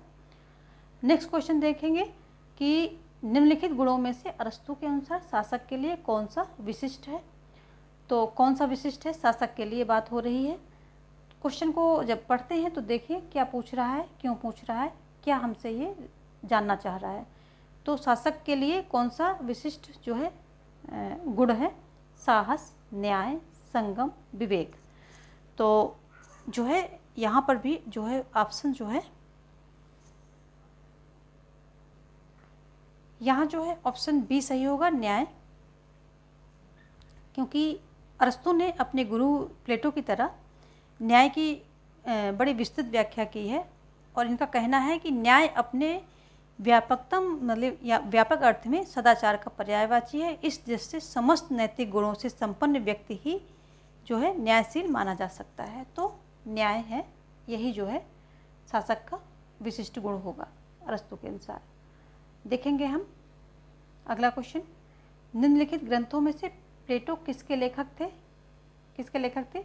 पॉलिटिक्स, लिवियाथन, रिपब्लिक, द प्रिंस या ground work of the metaphysics of morals, किसके जो है ये लेखक थे? तो प्लेटो की बात हो रही है। मैंने जो है कई बार इसको जो है कर लिया है, तो यहाँ पर जो है ऑप्शन सी रिपब्लिक सही हो जाएगा। कई बार हमने अभी भी रिवाइज कर लिया है। तो ये इनकी प्लेटो की हो जाती है, ये प्लेटो द्वारा लिखी गई है। पॉलिटिक्स किसके द्वारा? अरस्तु के द्वारा लिखी गई है, अरस्तु के द्वारा लिखी गई। लिवायथन हॉब्स के द्वारा लिखी गई है, ये हॉब्स के द्वारा लिखी गई। द प्रिंस अभी अभी हमने ऊपर देखा था, मैकियावली के द्वारा लिखी गई। इसी में जो है राज संबंधी विचार दिए गए हैं। व्याघ्र लोमड़ी नीति जो है इसी में दी गई है कि राजा को व्याघ्र की तरह जो है बहादुर और लोमड़ी की तरह चालाक होना चाहिए। और ये बताते हैं कि साधन स्वयं जो है साध्य जो है साधन पवित्र माने जाएंगे अगर साध्य की प्राप्ति हो जाती है, तो कैसे भी साधन हो अपना ले, ऐसा ये बताते हैं। तो ये सारी बातें हो गई इनके बारे में। आगे देखेंगे यहाँ पर जो है ऑप्शन सी सही हो रहा है। जो प्लेटो की प्रमुख कृतियाँ हैं तो किसके संवाद के जो नाम, किस संवाद के नाम से उल्लेखनीय, यानी कि dialogue of Plato, dialogues of Plato के नाम से ये मतलब उल्लेखनीय है। और प्लेटो ने 35 संवादों की रचना की थी। 35 तो टोटल जो है संवादों की इन्होंने रचना की है, जिसमें से 28 जो है प्रमाणिक हैं, 28 जो है प्रमाणिक हैं, लेकिन टोटल इन्होंने 35 जो है मिलते हैं कि इन्होंने 35 की रचना की है। देखेंगे यहाँ पर अगला क्वेश्चन। अब आगे बढ़ते हैं। निम्नलिखित में से किसने कहा कि काल के क्रम में राज्य परिवार या व्यक्ति के बाद आता है, लेकिन प्रकृति के क्रम में उनसे पहले आता है? सिफालसत, थ्रेसिमेकस, अरस्तु, लेकोफोम। तो ये बात किसने कही है? ये बात जो है अरस्तु ने कही है। राजनीति विज्ञान के जनक अरस्तु ने कहा है कि काल के क्रम में राज्य जो है परिवार या व्यक्ति के बाद आता है, और लेकिन अगर हम बात करें प्रकृति के क्रम में तो उनसे पहले आता है। प्लेटो की ही तरह अरस्तु भी राज्य को स्वावयवी संस्था मानते हैं। और अगर हम अरस्तु की बात करें तो इनकी जो है पॉलिटिक्स इनकी सुप्रसिद्ध रचना है, सबसे ज़्यादा प्रसिद्ध रचना यही है इनकी पॉलिटिक्स। और थ्रेसिमेकस की बात करें तो जो ये उग्रवादी सिद्धांत था प्लेटो से पहले जो प्रचलित था, उसके ये जनक माने जाते हैं। और शक्तिशाली का हित ही न्याय है, ये इनका प्रसिद्ध कथन है। शक्तिशाली का हित ही न्याय है। शक्तिशाली का हित ही न्याय है। चलिए देखते हैं नेक्स्ट क्वेश्चन। पेन पेपर ले लीजिए, जो भी नया लगे उसे नोट डाउन करते रहिए। अभी आपके जो है इन 20 दिनों में, जो भी 15-20 दिन आपके पास बच रहे हैं, इसमें शॉर्टेस्ट नोट्स आपके तैयार होने चाहिए। यानी कि जो भी आप पढ़ रहे हैं उसको कीवर्ड, उसके सिर्फ कीवर्ड लिखते जाइए। बाकी सारा दिमाग में रखना है, कीवर्ड आपने जो है पेपर पे लिखना है और वही पेपर लास्ट टाइम में रिवीजन करना है। इस तरह के जो नोट्स होते हैं उनसे फ़ायदा ये होता है कि लास्ट टाइम में हम पूरा रिवीजन लेके जाते हैं, एक बार नहीं 10 बार लेके जाते हैं। तो उससे हम पेपर में बहुत अच्छा एक्यूरेट आंसर देने में सफल होते हैं, क्योंकि पूरी थ्योरी लेकर अगर हम बैठ गए तो रिवीजन हो ही नहीं सकता है। तो इसलिए इस समय की पढ़ाई आपके शॉर्ट नोट्स जो हैं तैयार होते रहें, यानी कि कीवर्ड, वो शॉर्ट नोट्स नहीं होंगे, वो कीवर्ड होंगे, वो लिखते रहिए और ये लास्ट टाइम में आपको रिवीजन में जो है बहुत मदद करेंगे। रामबाण हैं ये। इस तरह के नोट्स जो भी तैयार कर लेता उसको सफलता से कोई रोक नहीं सकेगा, कोई भी नहीं रोक सकता है। इस पर मैं देखूंगी, एक अलग से जो है वीडियो बना दूंगी। अगर आप लोग कहेंगे कि क्या स्ट्रेटजी इन लास्ट 15-20 दिनों में होनी चाहिए तो वो मैं कर दूंगी। अगर आप लोग इच्छुक हैं जानने के लिए, अगर आप लोगों के पास ऑलरेडी तैयारी कर रहे हैं, स्ट्रेटजी है, तो बहुत अच्छी बात है। तो प्लेटो की रिपब्लिक का उपशीर्षक क्या है? न्याय से संबंधित, शिक्षा से संबंधित, राजनीति से संबंधित, सोफिस्ट वर्ग से संबंधित। तो जो प्लेटो की रिपब्लिक है इसका उपशीर्षक न्याय से संबंधित है। तो इसका है कंसर्निंग द जस्टिस। इसका शीर्षक क्या है इंग्लिश में? Concerning justice. इसका शीर्षक ही, उपशीर्षक ही यही है। तो ऑप्शन जो है यहाँ पर ए सही हो जाएगा। ये रिपब्लिक पुस्तक जो है आदर्श राज्य के लिए है बनाई गई। इसके जो मेन पॉइंट हैं वो देख लें। आदर्श राज्य के बारे में लिखा गया, इसमें 2 मेन सिद्धांत लिए गए हैं, शिक्षा का सिद्धांत और साम्यवाद का सिद्धांत जो है, इसमें 2 मेन सिद्धांत जो लिए गए हैं। और रिपब्लिक में संरक्षक वर्ग की शिक्षा पर इतने विस्तार से लिखा गया है कि रूसो ने इस रिपब्लिक को शिक्षा पर लिखा गया सर्वप्रथम, यानी कि सर्वोच्च ग्रंथ बोल दिया है।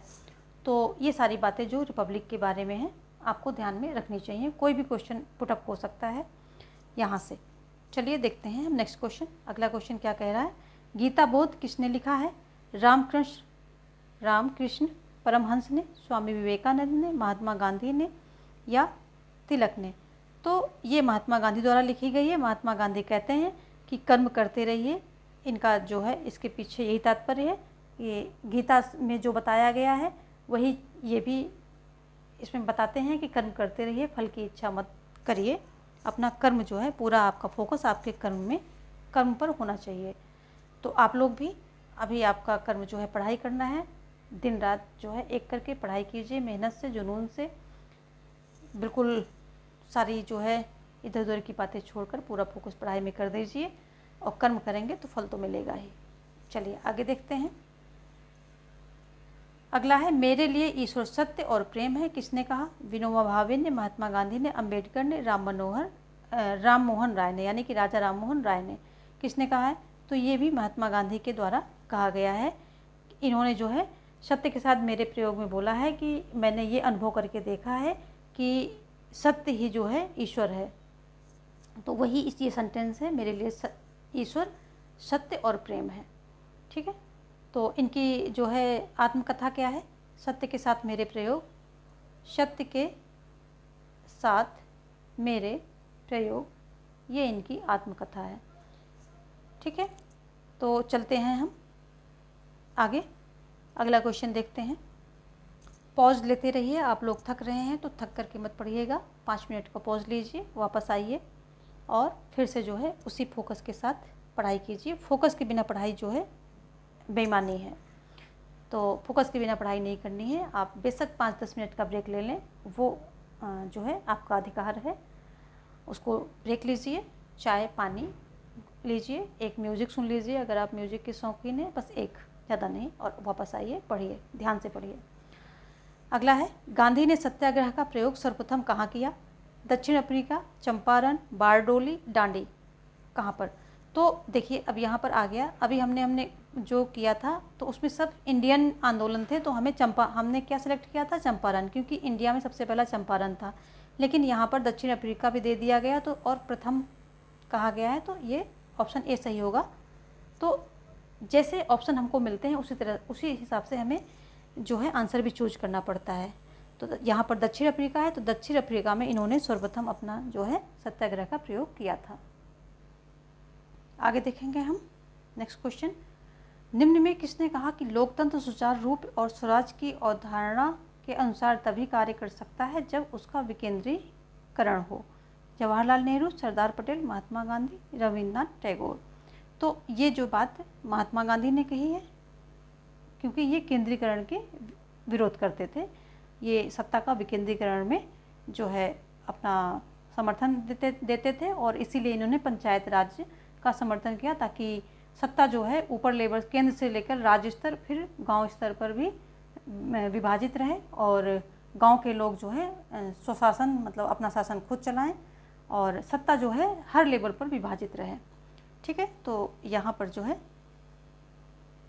ये कथन जो है महात्मा गांधी के द्वारा कहा गया है। आगे देखेंगे, गांधी की पद्धति को संवादात्मक प्रतिरोध कौन कहता है? डेविड बेली, लॉर्ड माउंटबेटन, कार्ल मार्क्स या डेविड हार्डिमैन? तो ये जो है डेविड हार्डिमैन, ये जो है इनके द्वारा ये बात कही गई है। संवादात्मक प्रतिरोध इनकी महात्मा गांधी की जो शैली है उसको बोला है, संवादात्मक प्रतिरोध पद्धति माना है। डेविड हार्डिमैन है कौन? ये आधुनिक भारत के इतिहासकार हैं और सबाल्टर्न स्टडीज ग्रुप के संस्थापक सदस्य हैं। सबाल्टर्न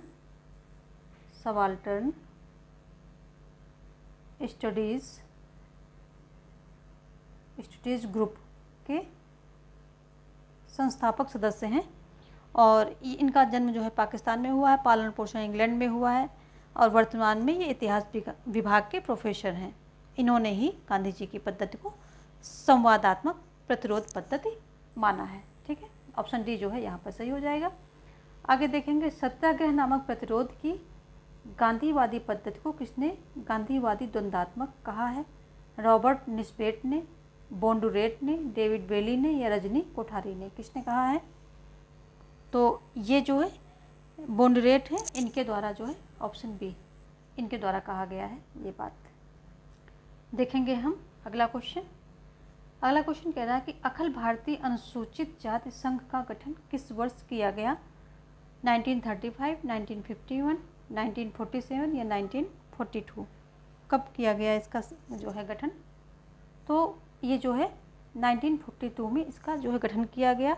आधुनिक भारत में डॉक्टर अंबेडकर को दलित राजनीति का जनक कहा जाता है, यानी कि जो दलितों की राजनीति थी, दलितों के उत्थान के लिए जो इन्होंने काम किया, तो दलित राजनीति का जनक इनको बोला जाता है। वे दलितों के अधिकारों के लिए लड़ने वाले एक सक्रिय नेता थे, और जुलाई में 1942 में उन्होंने अखिल भारतीय अनुसूचित जाति महासंघ के नाम से एक पार्टी का गठन किया। ये पार्टी जो है 1954 तक कार्य करती रही। 1956 में अंबेडकर द्वारा पार्टी के स्थान पर रिपब्लिकन पार्टी ऑफ इंडिया यानी कि आरपीआई का गठन की घोषणा कर दी गई थी। तो ये जो है इससे संबंधित है कि ये आगे जाकर के जो है रिपब्लिकन पार्टी ऑफ इंडिया जो है 1956 में इसकी घोषणा इसके रूप में कर दी गई थी। ऑप्शन डी यहाँ पर सही हो जाएगा। आगे देखेंगे कि निम्नांकित में कौन सी अंबेडकर की रचनाएं हैं? Annihilation of caste, thought on Pakistan, Ranade, Gandhi and Jinnah, the Buddha and his thumb. तो यहाँ पर कूट नहीं दिया गया है, ठीक है, कूट देना चाहिए था यहाँ पर, क्योंकि ये सभी हैं, तो यहाँ पर होना चाहिए 1, 2 या बी में 3, 4 ऐसे करके होने चाहिए, सी में 1 या फिर डी में 1, 2, 3 एंड 4। तो हमारा ये सभी सेंटेंस सही हैं, तो ऑप्शन डी जो है यहाँ पर सही हो जाएगा। कोट नहीं दिया गया था तो मैंने थोड़ा सा आपको बता दिया कि इसमें सभी सेंटेंस जो हैं सही हैं। चलिए हम देखते हैं अगला। ये सारे जो हैं ये अंबेडकर की रचनाएं हैं। Annihilation of caste, thought on Pakistan, Ranade, Gandhi and Jinnah, the Buddha and his thumb, ये जो UPTGT है 2021 का, इसमें जो है आया है। आगे देखेंगे हम अगला क्वेश्चन। किसने कहा कि आधुनिक सभ्यता 4 दिन की चांदनी है? विवेकानंद ने, टैगोर ने, गांधी ने या अरविंद ने? तो ये बात भी जो है गांधी जी के द्वारा कही गई है। क्यों कही गई है? जो महात्मा गांधी ने हिंदुस्तान की सभ्यता को अच्छा मानते थे और आधुनिक सभ्यता जो थी यानी कि पाश्चात्य सभ्यता थी, इसको जो है 4 दिन की चांदनी माना है। और इनका मानना था कि हिंदुस्तान अंग्रेज़ों के द्वारा नहीं बल्कि आधुनिक सभ्यता के द्वारा प्रभावित हो रहा है और भारत जो है पाश्चात्य सभ्यता के चंगुल में फंस रहा है। और ये मानते थे कि जो है ये सभ्यता जो है पश्चिमी सभ्यता, ये भोगवादी सभ्यता है और इससे मुक्ति पाने की बात भारत को सोचनी चाहिए। ये सभ्यता दूसरों का नाश करने वाली है, खुद भी नष्ट होने वाली है। और इसे जो है चंडाल सभ्यता भी बोला है। चंडाल सभ्यता, तो क्वेश्चन आ सकता है चंडाल सभ्यता किसने बोला है? तो गांधी जी ने बोला है। किसको बोला है? तो आधुनिक सभ्यता को बोला है। ठीक है, चंडाल सभ्यता। चलिए हम देखेंगे अगला क्वेश्चन। अगला क्वेश्चन क्या कह रहा है कि निम्न में कौन सा सही सुमेलित नहीं है? मोतीलाल नेहरू, नेहरू रिपोर्ट, जिन्ना खिलाफत आंदोलन, गांधी चंपारण आंदोलन और सुभाष चंद्र बोस फॉरवर्ड ब्लॉक। तो इसमें जो है ये भी सुमेलित है, ये भी और ये भी।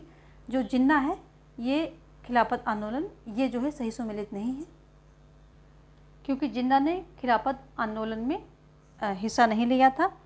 और खिलाफत आंदोलन की बात करें तो मोहम्मद अली एंड शौकत अली ये इससे संबंधित हैं। कौन है? मोहम्मद अली और शौकत अली। शौकत अली ये जो है इसके संबंधित हैं। तो अभी ये हमारे जो है 50 क्वेश्चन टॉपिक वाइज थे। अब हम आगे मिक्स क्वेश्चन देखेंगे। तो ये मिक्स क्वेश्चन है यानी कि इसमें सभी टॉपिक से क्वेश्चन जो हैं आएंगे, मिक्स हैं। तो अगला पहला क्वेश्चन इसका है कि विधि की उचित प्रक्रिया किस देश की न्याय व्यवस्था का आवश्यक लक्षण है? संयुक्त राज्य अमेरिका, ब्रिटेन, चीन और भारत। तो विधि की उचित प्रक्रिया जो है, ये जो विधि की उचित प्रक्रिया प्राकृतिक न्याय के विचार से संबंधित है। अमेरिका की न्याय व्यवस्था का मुख्य आधार जो है विधि की उचित प्रक्रिया है। तो ये संयुक्त राज्य अमेरिका से संबंधित है। भारत क्या है कि संवैधानिक कोई विधि जो है बनाई गई जो वो संवैधानिक है या असंवैधानिक है, इस बात पर जो है उस विधि का अवलोकन करता है। लेकिन संयुक्त राज्य अमेरिका में विधि के अलावा भी वो मतलब संविधान के अलावा भी कोई विधि बनाई गई है तो संविधान से बाहर जाकर के भी ये न्यायपालिका ये देख सकती है कि ये औचित्यपूर्ण है या नहीं है, यानी कि ये उचित है कि नहीं है। तो इसी को बोलते हैं विधि की उचित प्रक्रिया। ये संयुक्त राज्य अमेरिका में इस चीज़ का जो है अधिकार न्यायपालिका के पास है। चलिए हम देखेंगे अगला। संयुक्त राज्य अमेरिका में कौन सी प्रणाली है? अगर हम बात करें तो संयुक्त राज्य अमेरिका में अध्यक्षात्मक शासन प्रणाली है।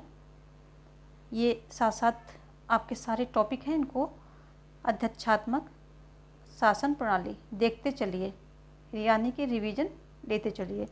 ब्रिटेन में क्या है? संसदात्मक शासन प्रणाली है।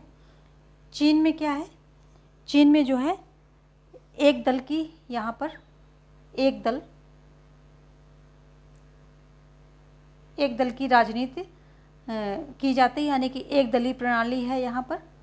और अगर हम बात करें इसकी भारत की तो यहाँ पर बहुदलीय प्रणाली है, बहुदलीय प्रणाली है। और संसदात्मक शासन व्यवस्था है, यानी कि संसदीय प्रणाली यहाँ पर फॉलो की जाती है और बहुदलीय व्यवस्था है। चलिए देखेंगे अगला क्वेश्चन कि अगला क्वेश्चन क्या कह रहा है। अगला क्वेश्चन कह रहा है कि निम्न में से किस विचारक ने राजनीति को मनोविज्ञान पर तथा मनोविज्ञान को भौतिकी एवं रेखा गणित पर आधारित किया है?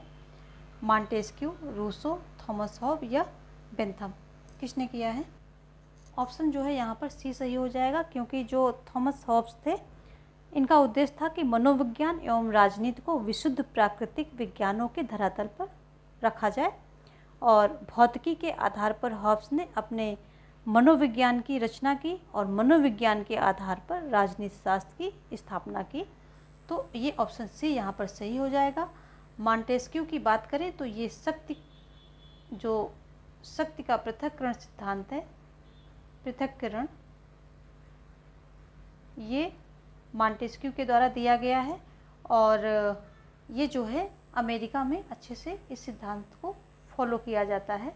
अमेरिका में वहाँ पर तीनों अंग जो है पूर्ण तरह से स्वतंत्र हैं और उनके बीच शक्ति के पृथक्करण का सिद्धांत पूरी तरह से फॉलो किया जाता है। रूसो की बात कर लें, सोशल कॉन्ट्रैक्ट इनकी पुस्तक का नाम है, और सामान्य इच्छा की बात ये करते हैं, यानी कि सामान्य इच्छा का सिद्धांत इन्होंने दिया है। बेंथम उपयोगितावादी हैं, अधिकतम लोगों का अधिकतम सुख की बात करते हैं, और संसदीय व्यवस्था के पक्षधर हैं, क्योंकि इसी व्यवस्था में इस पद्धति यानी कि इस जो ये सिद्धांत है इसका सबसे ज़्यादा सदुपयोग यानी कि प्रयोग हो सकता है।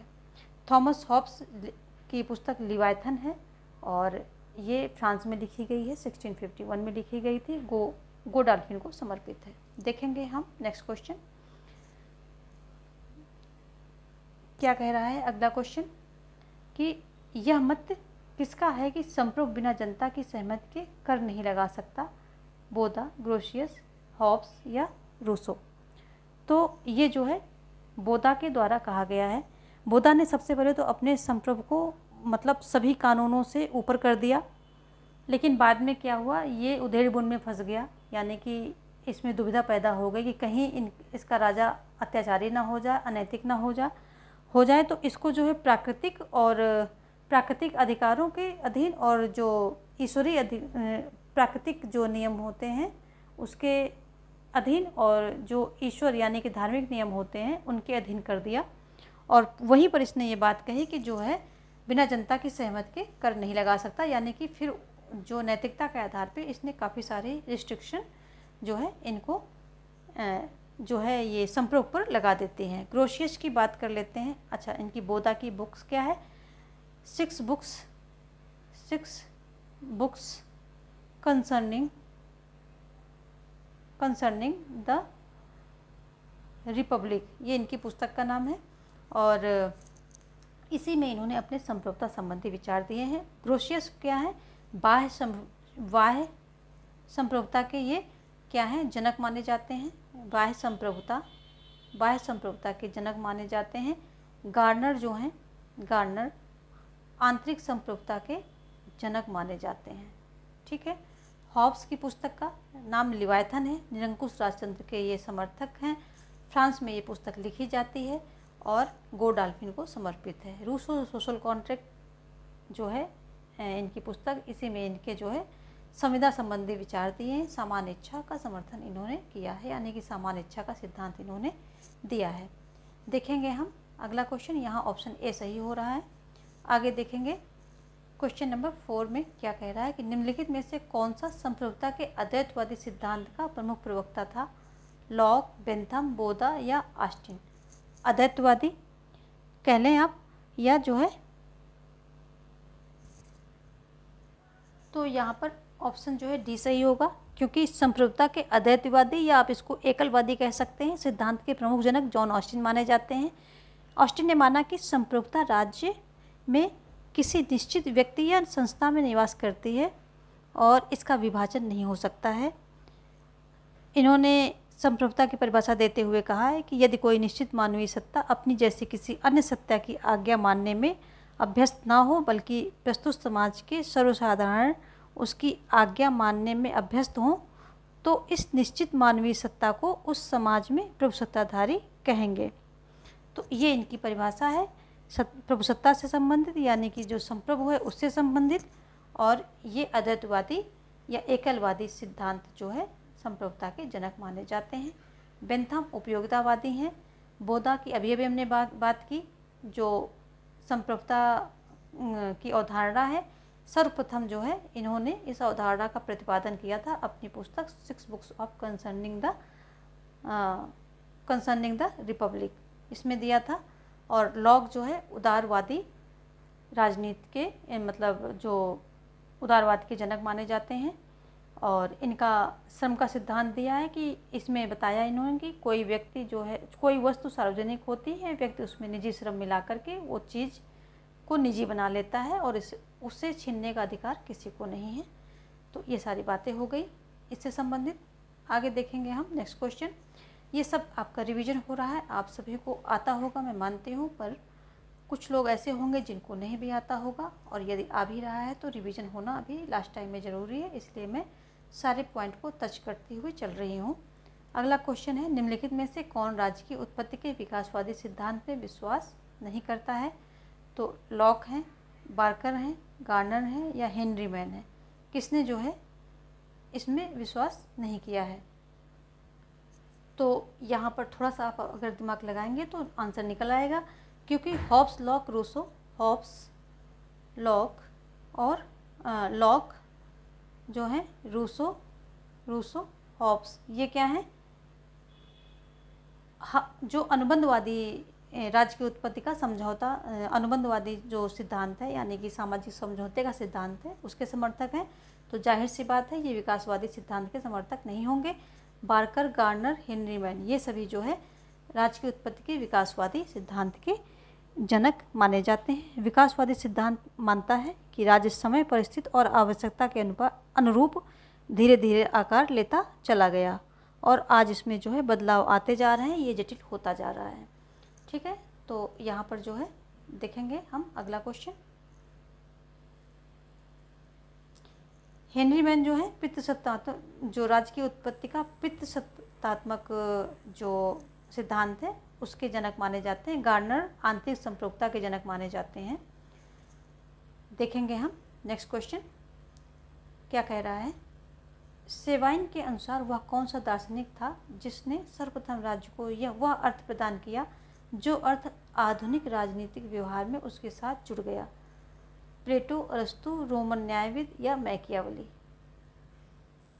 ऑप्शन डी यहाँ पर सही हो जाएगा, क्योंकि सेबाइन के अनुसार वो विचारक मैकियावली था जिसने कि राज्य को आधुनिक अर्थ प्रदान किया।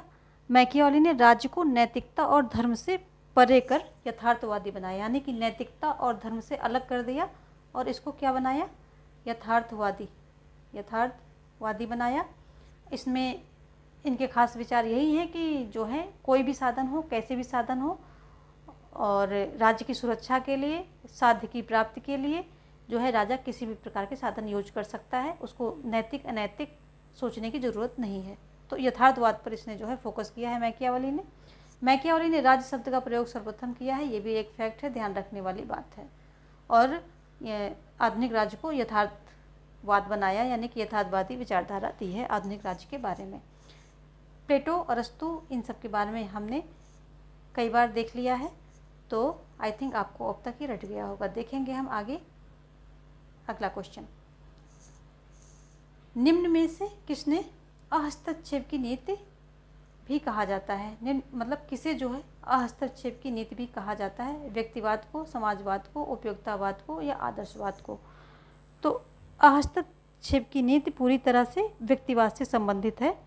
व्यक्तिवादी यह मानते हैं कि राज्य को व्यक्ति के जीवन में अनुचित हस्तक्षेप जो है व्यक्ति के जीवन में नहीं करना चाहिए राज्य को, और न उस पर कोई प्रतिबंध ही लगाना चाहिए, यानी कि पूर्ण स्वतंत्रता की पक्षधर है जो हस्तक्षेप की नीति है उसे। तो ऑप्शन ए जो है यहाँ पर सही हो जाएगा। देखेंगे हम अगला क्वेश्चन कि क्या कह रहा है अगला क्वेश्चन कह रहा है कि निम्न में से कौन सा कथन सही है? हर्बर्ट स्पेंसर ने राज्य के सामूहिक सिद्धांत का प्रतिपादन किया। ग्रीन ने राज्य का अंत कर देने का समर्थन किया। मार्क्स ने कहा कि राज्य पृथ्वी पर ईश्वर का अवतरण है। फासीवाद राज्य की शक्तियों को सीमित करने का पक्षधर है। तो यहाँ पर सही पूछ रहा है, तो ऑप्शन जो है ए आपका सही हो जाएगा, क्योंकि प्लेटो, अरस्तु, मैकियावली, हर्बर्ट स्पेंसर आदि जो है राज्य के जो सावयवी सिद्धांत के समर्थक हैं। सावयवी सिद्धांत क्या होता है? अंगी और अंग का संबंध। जैसे कि शरीर होता है, शरीर के सभी अंग होते हैं, वैसे ही उसी प्रकार से राज्य को भी उसी तरह से देखा है इन लोगों ने। तो इसे जो है सावयवी सिद्धांत बोलते हैं। इसमें जो है कौन कौन से हैं? प्लेटो हैं, अरस्तु हैं, मैकियावली हैं, हर्बर्ट स्पेंसर हैं, ये सभी इस सिद्धांत के समर्थक हैं। तो ये ऑप्शन ए यहाँ पर सही हो रहा है। ग्रीन ने राज्य का अंत कर देने की बात मतलब राज्य का अंत करने का समर्थन किया है, तो ये गलत है। राज्य का अंत जो है मार्क्स करना चाहते हैं, मार्क्सवादी। मार्क्स ने कहा कि राज्य पृथ्वी पर ईश्वर का अवतार है, ये गलत है, ये हेगल के द्वारा कहा गया है, हेगल। और फांसीवाद राज्य की शक्तियों को सीमित करने का पक्षधर है, तो नहीं, राज्य उसके लिए सर्वोपरि है। क्या है? सर्वोपरि है। फांसीवाद के लिए राज्य जो है सर्वोपरि है, सर्वोपरि है। चलिए, तो यहाँ पर ऑप्शन ए सही हो रहा है। देखेंगे हम अगला क्वेश्चन क्या कह रहा है। यह किसने कहा कि राज्य संपत्ति को उत्पन्न नहीं करता, अपितु स्वयं उसका जन्म संपत्ति की रक्षा करने के लिए हुआ है? Locke, Green, Marx, Hobbes. तो ये कथन जो है लॉक के द्वारा कहा गया है, क्योंकि लॉक ने जो है 3 प्राकृतिक अधिकारों की बात की है, जो कि जीवन, स्वतंत्रता और संपत्ति है। अभी अभी हमने ऊपर बात की थी, जीवन, स्वतंत्रता और संपत्ति। जीवन, स्वतंत्रता और संपत्ति की बात इन्होंने की है, और संपत्ति के अधिकार को इन्होंने सबसे ज़्यादा महत्व दिया है। उसी के अंदर जीवन और स्वतंत्रता को समाहित माना है। लॉक का मत है कि राज्य का काम आर्थिक क्रियाकलापों में भाग लेना नहीं है, ना किसी आर्थिक गतिविधि में हस्तक्षेप करना है। इसका कार्य है कि ये संपत्ति जो है की सुरक्षा करे, ये इसका काम है। ग्रीन जो है सकारात्मक उदारवाद के जो हैं जनक हैं, सकारात्मक उदारवाद के ये जनक माने जाते हैं। ब्रिटिश आदर्शवाद के ये प्रवर्तक हैं। ब्रिटिश आदर्शवाद जो है उसके ये जनक हैं, दोनों के ये जनक माने जाते हैं। और ब्रिटिश आदर्शवाद को क्या कहा जाता है?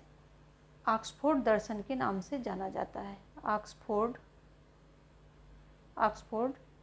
दर्शन के नाम से जो है इसको जाना जाता है। आगे हम बात करेंगे मार्क्स के बारे में। मार्क्स जो है वैज्ञानिक समाजवाद के जनक जो हैं माने जाते हैं, और काल्पनिक समाजवाद के जनक कौन है? रॉबर्ट ओवन हैं। हॉब्स क्या है? निरंकुश राजतंत्र के समर्थक हैं। लिवायथन इनकी पुस्तक है, जो कि गोडाल्फिन को समर्पित है। ये फ्रांस में 1651 में लिखी गई, जब ये अपने देश से बाहर थे। इनके देश इंग्लैंड में क्रांति वगैरह चल रही है, तो फ्रांस में जाकर के इन्होंने शरण ली थी। ये सारे जो हैं फैक्ट हो गए। चलिए हम आगे चलते, रिवीजन लेते रहिए, सभी पॉइंट को टच करते हुए रिवीजन लेते हुए चलेंगे, जो भी आपके सिलेबस के अंदर है। तो चलिए हम देखेंगे। ये आप ये कहेंगे कि इसमें ग्रीन नहीं है, तो है, वो उदारवाद के अंतर्गत आ जाएंगे।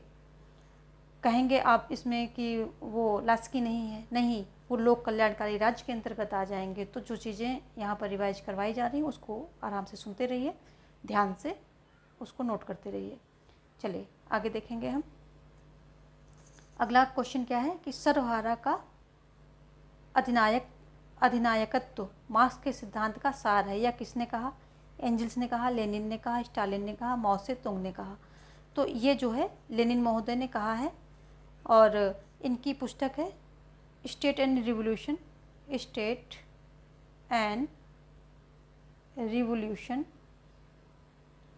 इनकी पुस्तक है। एंजल्स क्या है? मार्क्स के दोस्त थे, और इन्होंने पूरा जो है मार्क्स का सहयोग किया था। और लेनिन क्या है? जो मार्क्सवाद है उसको धरातल पर यानी कि व्यवहारिक रूप देने के में इनका जो है बहुत अहम भूमिका निभाई है इन्होंने। तो ये मार्क्सवादी व्यवहारवादी जनक कहलाते हैं। लेनिन महोदय मार्क्सवादी व्यवहारवादी जनक कहलाते हैं। और स्टालिन की बात करें तो इनका नारा है फेमस, एक देश में समाजवाद, ये इन्होंने नारा दिया था। ट्रॉट्स्की की बात करें, देख लेते हैं। ये दोनों उत्तराधिकारी थे लेनिन के, जिसमें कि संघर्ष हुआ और स्टालिन जीत गए। ट्रॉट्स्की ने निरंतर क्रांति का नारा दिया था। निरंतर क्रांति का नारा जो है इनके द्वारा दिया गया था। माओ से तुंग जो है, इनके द्वारा चीन में क्रांति लाई गई थी 1949 में जो है चीन में क्रांति लाई गई थी, और ये प्रथम राष्ट्राध्यक्ष बने थे चीन के। और ये सांस्कृतिक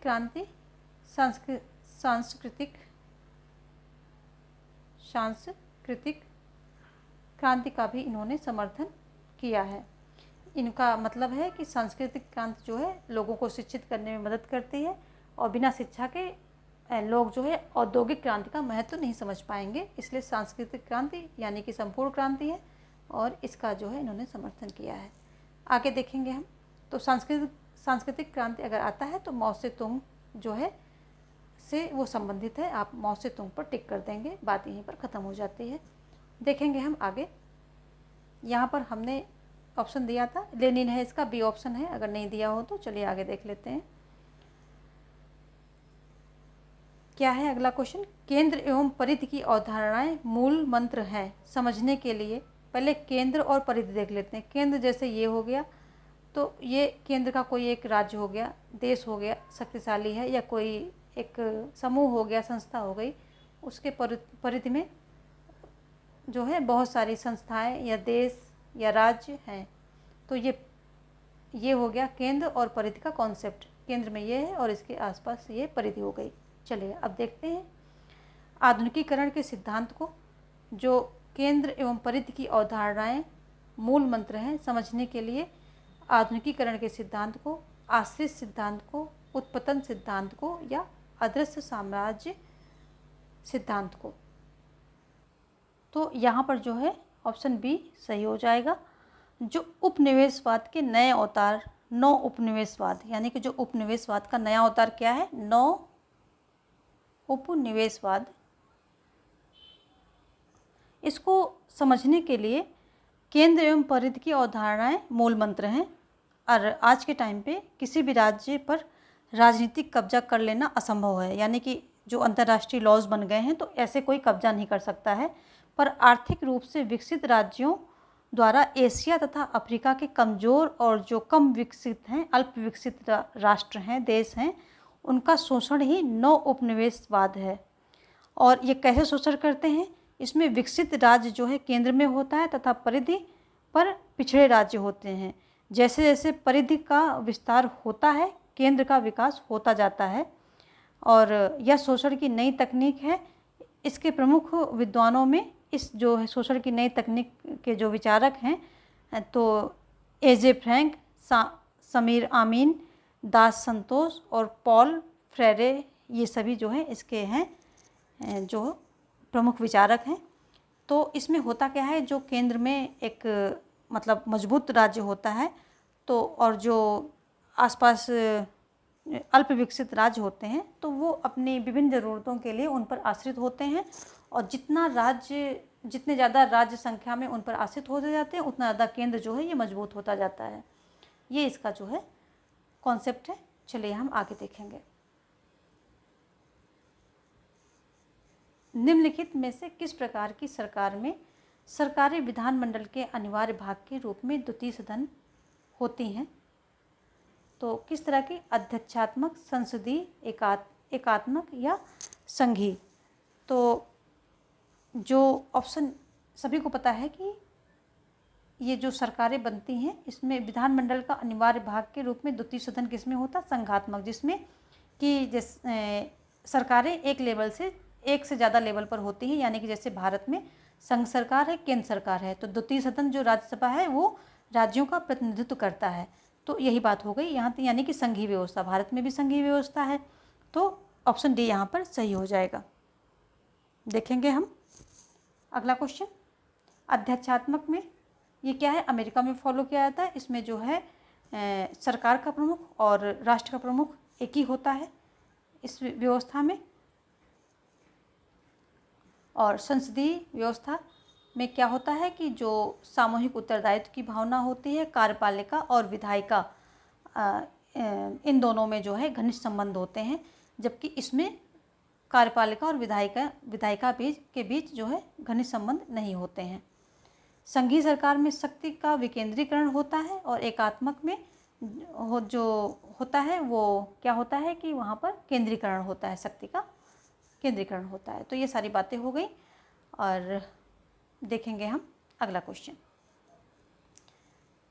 अगला क्वेश्चन कह रहा है कि यह किसने कहा कि प्रत्येक व्यक्ति एक गिना जाए तथा कोई भी एक से अधिक न गिना जाए? जे रूसो, जेरेमी बेंथम, J.S. मिल, अब्राहम लिंकन। किसने कहा? तो ये जो है जे रूसो नहीं, ये जेरेमी बेंथम, बी हो जाएगा। इनका मानना था कि जो है प्रत्येक व्यक्ति एक ही गिना जाए यानी कि सबका, हर व्यक्ति का महत्व दूसरे व्यक्ति के बराबर होना चाहिए और प्रत्येक व्यक्ति को एक ही माना जाएगा और किसी को भी एक से अधिक नहीं माना जाएगा।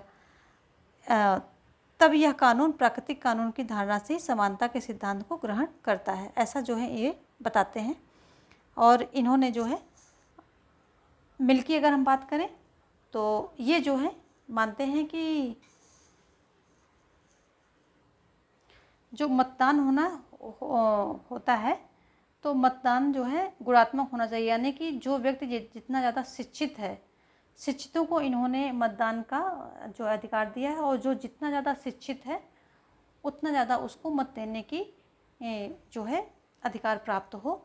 यानी कि जैसे कोई प्रोफेसर है तो वो ज़्यादा वोट देगा, कोई कम जैसे ग्रेजुएशन लेवल तक ही है उसकी शिक्षा तो वो कम वोट देगा, और कोई और नीचे लेवल की पढ़ाई किए है, 10वां 12वां ही किया है तो उसके वोट और भी कम होंगे। यानी कि जो जितना ज़्यादा पढ़ा होगा उसके उतना ज़्यादा वोट होंगे। जे रूसो, सोशल कॉन्ट्रैक्ट इनकी पुस्तक है। जेरेमी बेंथम जो है फ्रेगमेंट ऑन गवर्नमेंट इनकी पुस्तक है जेरेमी बेंथम की, और J.S. मिल की ऑन लिबर्टी है। देखेंगे हम नेक्स्ट क्वेश्चन कि अगला क्वेश्चन क्या कह रहा है, वो भी देख लेते हैं। ए थ्योरी ऑफ जस्टिस नामक पुस्तक के लेखक हैं John Locke, John Rawls, John Austin, Plato. तो ए थ्योरी ऑफ जस्टिस जो है कई बार हमने खुद प्रैक्टिस में कराया है, तो ये जॉन रॉल्स की पुस्तक है और इसी में इन्होंने जो है अपने न्याय संबंधी विचार दिए हैं। इन्होंने भी प्लेटो की तरह जो है न्याय को राज्य का सद्गुण माना है, सर्वोच्च गुण माना है, और प्राथमिक वस्तुओं तथा सेवाओं का समान वितरण हो, ये जो है राज्य का प्रमुख लक्ष्य घोषित किया है इन्होंने। और रॉल्स क्या करते हैं कि उपयोगितावादियों की आलोचना करते हुए ये कहते हैं कि बहुत लोगों के लिए कुछ को नज़रअंदाज करना जो है गलत है, तो ऐसा इनका मानना है। और जॉन ऑस्टी जो है एकलवादी या अद्वैतवादी संप्रभुता के जनक माने जाते हैं। जॉन लॉक उदारवाद के जनक हैं और इनकी पुस्तक क्या है, टू ट्रीटीज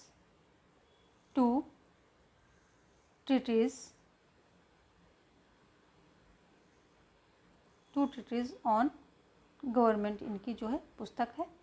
और जॉन लॉक की पुस्तक ये है ही a theory of justice. John Austin जो है इनकी पुस्तक है लेक्चर्स ऑन ज्यूरिस्प्रूडेंस, जो है ज्यूरिस्प्रूडेंस इनकी पुस्तक का नाम है। और प्लेटो की पुस्तक क्या है आप सभी को पता है, इनकी पुस्तक रिपब्लिक इनकी पुस्तक है, और राज्य को इन्होंने व्यक्ति का बृहत रूप माना है। चलिए हम आगे देखेंगे अगला क्वेश्चन क्या कह रहा है। अगला क्वेश्चन कह रहा है कि भारत पाकिस्तान ने निम्नलिखित समझौतों को जो भारत और पाकिस्तान के समझौते हुए हैं उनको ऑर्डर में व्यवस्थित कीजिए, यानी कि कालानुक्रम में व्यवस्थित कीजिए। Agra accord, Tashkent agreement, Lahore agreement, Shimla agreement. तो इसको जो है आपको कोड पेज के ले लेते हैं, तो कोड की सहायता से आपको इनको जो है क्रम में करना है। तो पहला है 2314, 2413, 2431 या 1, 2, 3, 4।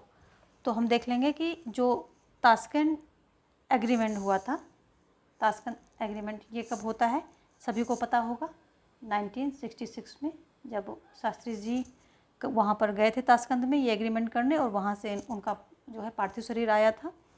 और शिमला एग्रीमेंट ये भी सभी को पता होगा, शिमला एग्रीमेंट 1972 में हुआ था, 72 में हुआ था, 71 की वॉर के बाद 72 में हुआ था।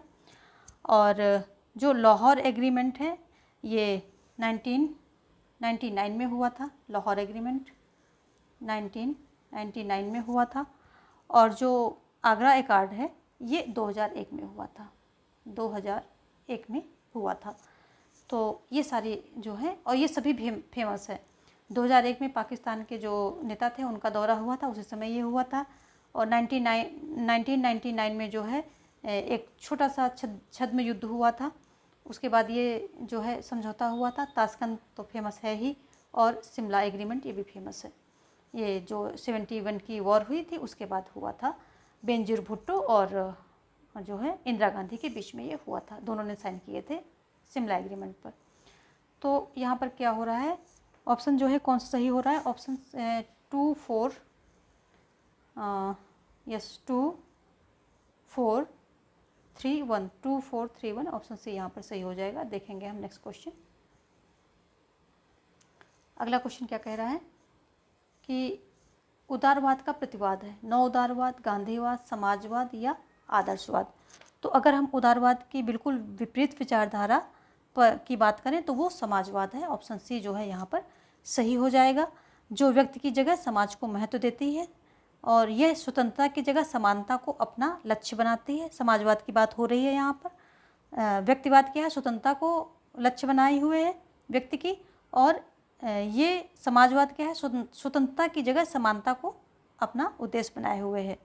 समाजवाद क्या है, राजकीय भूमिका को सीमित करने की जगह अधिकतम वृद्धि की वकालत करती है, क्योंकि जो है राज्य जो है सभी उत्पादन के साधनों पर पूरी तरह से नियंत्रण स्थापित करेगा, और फिर जो है सर्वहारा में समान वितरण करेगा। ऐसे जो है समाजवाद के ये उद्देश्य हैं। तो ये अपोजिट है, प्रतिवाद है समाजवाद, व्यक्तिवाद, उदारवाद का जो है प्रतिवाद है क्या है, समाजवाद है। देखेंगे हम नेक्स्ट क्वेश्चन। यहाँ पर सी ऑप्शन आपका सही था। अगला क्वेश्चन कह रहा है कि विधि के क्षेत्र में अनुचित आदेश जैसा कुछ भी नहीं होता है। ये कथन संबंधित है लोकप्रिय संप्रभुता, संसदीय संप्रभुता, राजनीतिक संप्रभुता, इनमें से कोई नहीं। तो ये जो है संसदीय संप्रभुता से संबंधित है। संसदीय संप्रभुता से संबंधित है, कैसे संबंधित है कि ऑस्टिन जो है संप्रभुता के सबसे बड़े सिद्धांतकार हैं। उनके मत से संप्रभु किसी परंपरा, प्रथा या कानून से बंधा नहीं होता है, यहाँ तक कि उसके आदेश ही कानून होते हैं। और इसने किया क्या है, जो ऑस्टिन है उसने संसद को ही सर्वोच्च संप्रभु बनाने के लिए अपनी अवधारणा को इतना शुद्ध बनाया और स्पष्ट किया है कि विधि के क्षेत्र में अनुचित आदेश जैसा कुछ भी नहीं होता। ऐसा इसने बोला है कि ऑस्टिन बोलते हैं कि जो संसदीय संप्रभुता को सर्वोच्च बनाने के लिए इसने ऐसा बोल दिया कि विधि के क्षेत्र में अनुचित आदेश जैसा कुछ भी नहीं होता है। तो ये ऑस्टिन से संबंधित है ये, और संसदीय संप्रभुता से संबंधित है, और लोकप्रिय संप्रभुता जो है जे रूसो से संबंधित है। तो यहाँ पर जो है ऑप्शन बी सही हो रहा है। देखेंगे हम नेक्स्ट क्वेश्चन। आप लोग थक रहे हो तो बीच बीच में रिफ्रेशमेंट लेते रहिए, और फिर वापस जो है 5 मिनट का 10 मिनट का ब्रेक लेके फुल फोकस के साथ क्वेश्चन को सॉल्व कीजिए। हमारे आंसर बोलने से पहले आपके आंसर आ जाने चाहिए। ऐसा जो है करने से आपका फिक्सेशन होता रहेगा। अगला क्वेश्चन देखेंगे हम। इस विचार का प्रतिपादन किसने किया? जनता का शासन एक कल्पना है, अल्पसंख्यक का शासन वास्तविकता है। तो बहुलवादियों ने, अभिजनवादियों ने, संविदावादियों ने या स्वतंत्रतावादियों ने। तो ये जो है ऑप्शन बी यहाँ पर सही हो जाएगा। ये जो कथन है या ये जो विचारधारा है अभिजनवादियों की है। जो अभिजनवादी सिद्धांत का मत यह है कि किसी भी व्यवस्था में, कोई भी व्यवस्था हो, कोई भी शासन हो, तो जो शासन होता है बहुत ही छोटे से गुट यानी कि बहुत ही थोड़े से लोगों के हाथों में होता है। जो इस शासन का संचालन करते हैं। जनतंत्र में भी कहने के लिए शासन जनता का होता है, यानी पूरी जनता उसमें जो है का अधिकार होता है कि वो शासन कर सके, खड़ी हो सके, चुनाव लड़ सके। लेकिन वास्तविकता यही होती है कि जो बहुत से थोड़े लोग ही इस लायक होते हैं, यानी कि थोड़े से राजनीतिज्ञ ही जो है इसका उपयोग करते हैं, क्योंकि उनमें वो खूबियाँ होती हैं, वो स्किल्स होते हैं। और इस जो अभिजनवादियों में, यानी कि अभिजनवादी जो सिद्धांत है, इसके प्रमुख जो हैं विचारक में मोस्का, पेरेटो, सोमाकार आदि आते हैं। तो कौन कौन से हैं? मोस्का, पेरेटो और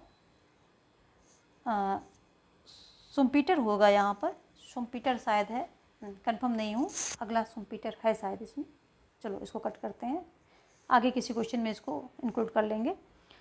तो ये सभी जो है इसकी क्या है, मुख्य विचारक हैं। बहुलवादियों की बात करें तो मैकाइवर, लास्की, ये सभी जो हैं बहुलवादी हैं। कौन कौन से हैं? मैकाइवर, लास्की, ये जो हैं बहुलवादी हैं। संविदावादियों की बात करें तो हॉब्स, लॉक, रूसो जो है, हॉब्स, लॉक, रूसो, ये सभी संविदावादी हैं। चलिए हम देखेंगे अगला क्वेश्चन क्या कह रहा है। सेशन को लाइक करते रहिए, काफ़ी इम्पोर्टेंट और अच्छे क्वेश्चन हैं, इसको लाइक करते रहिए और ध्यान से अपने नोट्स बनाते रहिए। चलिए देखते हैं नेक्स्ट क्वेश्चन। राजनीतिक दलों का सिंहासन, राजनीतिक दलों को सिंहासन के पीछे की शक्ति किसने कहा है? लॉर्ड ब्राइस ने कहा है, ब्लंटसली ने कहा है, हरमन फाइनर ने कहा है या लास्की ने कहा है? तो जो राजनीतिक दलों को सिंहासन के पीछे की शक्ति लॉर्ड ब्राइस ने कहा है। इसको कनेक्ट कैसे करेंगे? देखिए, मैं आपको हमेशा से कहती हूँ कि जो स्टेटमेंट हैं उनको कनेक्ट कीजिए। तो मैं एक को कनेक्ट करके बता देती हूँ, थोड़ा हास्यास्पद मतलब हंसी का होगा, लेकिन हमें मतलब नहीं है, आपको मतलब हंसी से मतलब नहीं होना चाहिए, आपका जो है कॉन्सेप्ट बिल्कुल क्लियर हो, उससे मतलब हो। तो इसको मैं इस तरह से कनेक्ट करती हूँ कि लॉर्ड क्या है, लॉर्ड को मैं राजा मान लेती हूँ। राजा के पास क्या होता है? सिंहासन होता है। अब इसने क्या किया कि राजनीतिक दलों को सिंहासन के पीछे की शक्ति मान लिया, यानी कि ये इसका सिंहासन है, ये सिंहासन की शक्ति हो गई, लेकिन जो राजनीतिक दल हैं वो सिंहासन के पीछे की शक्ति हो गए। तो इस तरह से मैंने इसको कनेक्ट कर दिया। आप हंस सकते हैं, आपको हंसने से कोई नहीं मना कर सकता है, लेकिन मैं ऐसे ही हूँ और इसी तरह से कॉन्सेप्ट को कनेक्ट करके मैं सब चीज़ें याद रखती हूँ। तो ये मेरा तरीका है, और अगर आपको हंसी आ रही है तो बहुत अच्छी बात है, हंस लीजिए। चलिए यहाँ पर ऑप्शन ए जो है सही हो जाएगा। देखेंगे हम अब अगला क्वेश्चन क्या कह रहा है। अगला क्वेश्चन कह रहा है कि आधुनिक दल व्यवस्था का उद्भव सर्वप्रथम हुआ, कहाँ पर हुआ? संयुक्त राज्य अमेरिका में, फ्रांस में, इंग्लैंड में या बेल्जियम में? तो आधुनिक दल व्यवस्था का उद्भव सर्वप्रथम संयुक्त राज्य अमेरिका में हुआ है। और ये यहाँ पर 1776 ईस्वी से ही जो है दो दल हैं। कौन कौन से हैं? कब से हैं? 1776 से ही दो दल हैं। कौन कौन से हैं? एक तो है पहला दल है यहाँ रिपब्लिकन और दूसरा है डेमोक्रेट। दो दल हैं, रिपब्लिकन और दूसरा है डेमोक्रेट। ये दो दल हैं।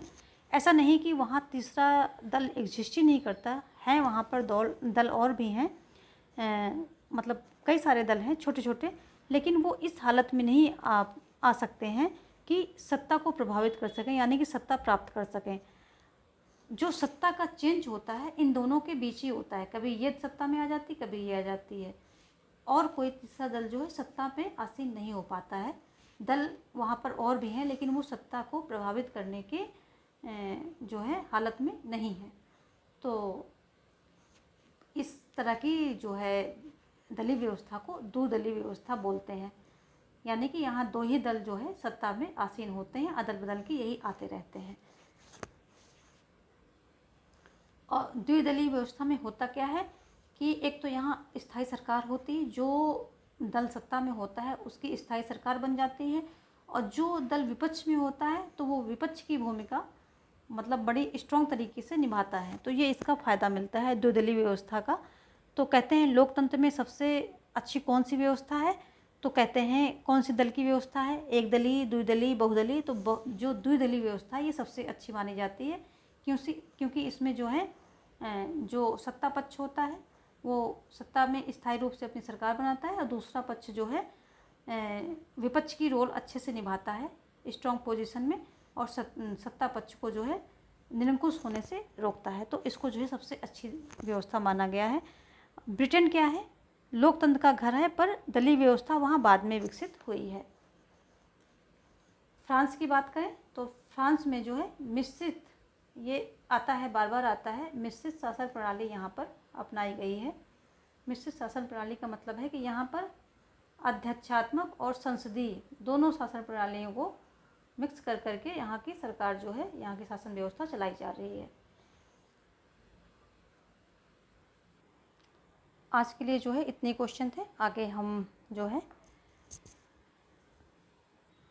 प्रश्नों की संख्या बढ़ाते रहेंगे, क्योंकि हमें भी सारे टॉपिक आपके एग्ज़ाम से पहले प्रैक्टिस में ही कवर करने हैं और थ्योरी को एक प्रकार से रिवाइज कर देना है। तो ये क्वेश्चन की संख्या धीरे धीरे बढ़ती रहेगी, जितना मुझसे हो पाएगा उतना मैं बढ़ा करके देती रहूँगी। और आज भी लगभग 70 क्वेश्चन आप लोगों ने किए, 50 जो टॉपिक वाइज थे, 20 मिक्स थे। तो आगे आगे इस प्रश्नों की संख्या बढ़ती रहेगी। आप लोग जो है अब रेगुलर हो जाइए बिल्कुल, और अच्छे से पढ़ाई कीजिए, फोकस के साथ पढ़ाई कीजिए। जुनून, जो इस समय में जुनून पाल लेगा, रात दिन एक कर देगा, उसको ही बेनिफिट मिलने वाला है, यानी कि उसको ही सक्सेस मिलेगी। बिना जुनून के कुछ मिलता नहीं है। तो मेरी कामनाओं के साथ आज मैं जो है वीडियो यहीं पे समाप्त करूँगी। पढ़ते रहिए, स्वस्थ रहिए और खुश रहिए। धन्यवाद। मिलते हैं कुछ और प्रश्नों के साथ।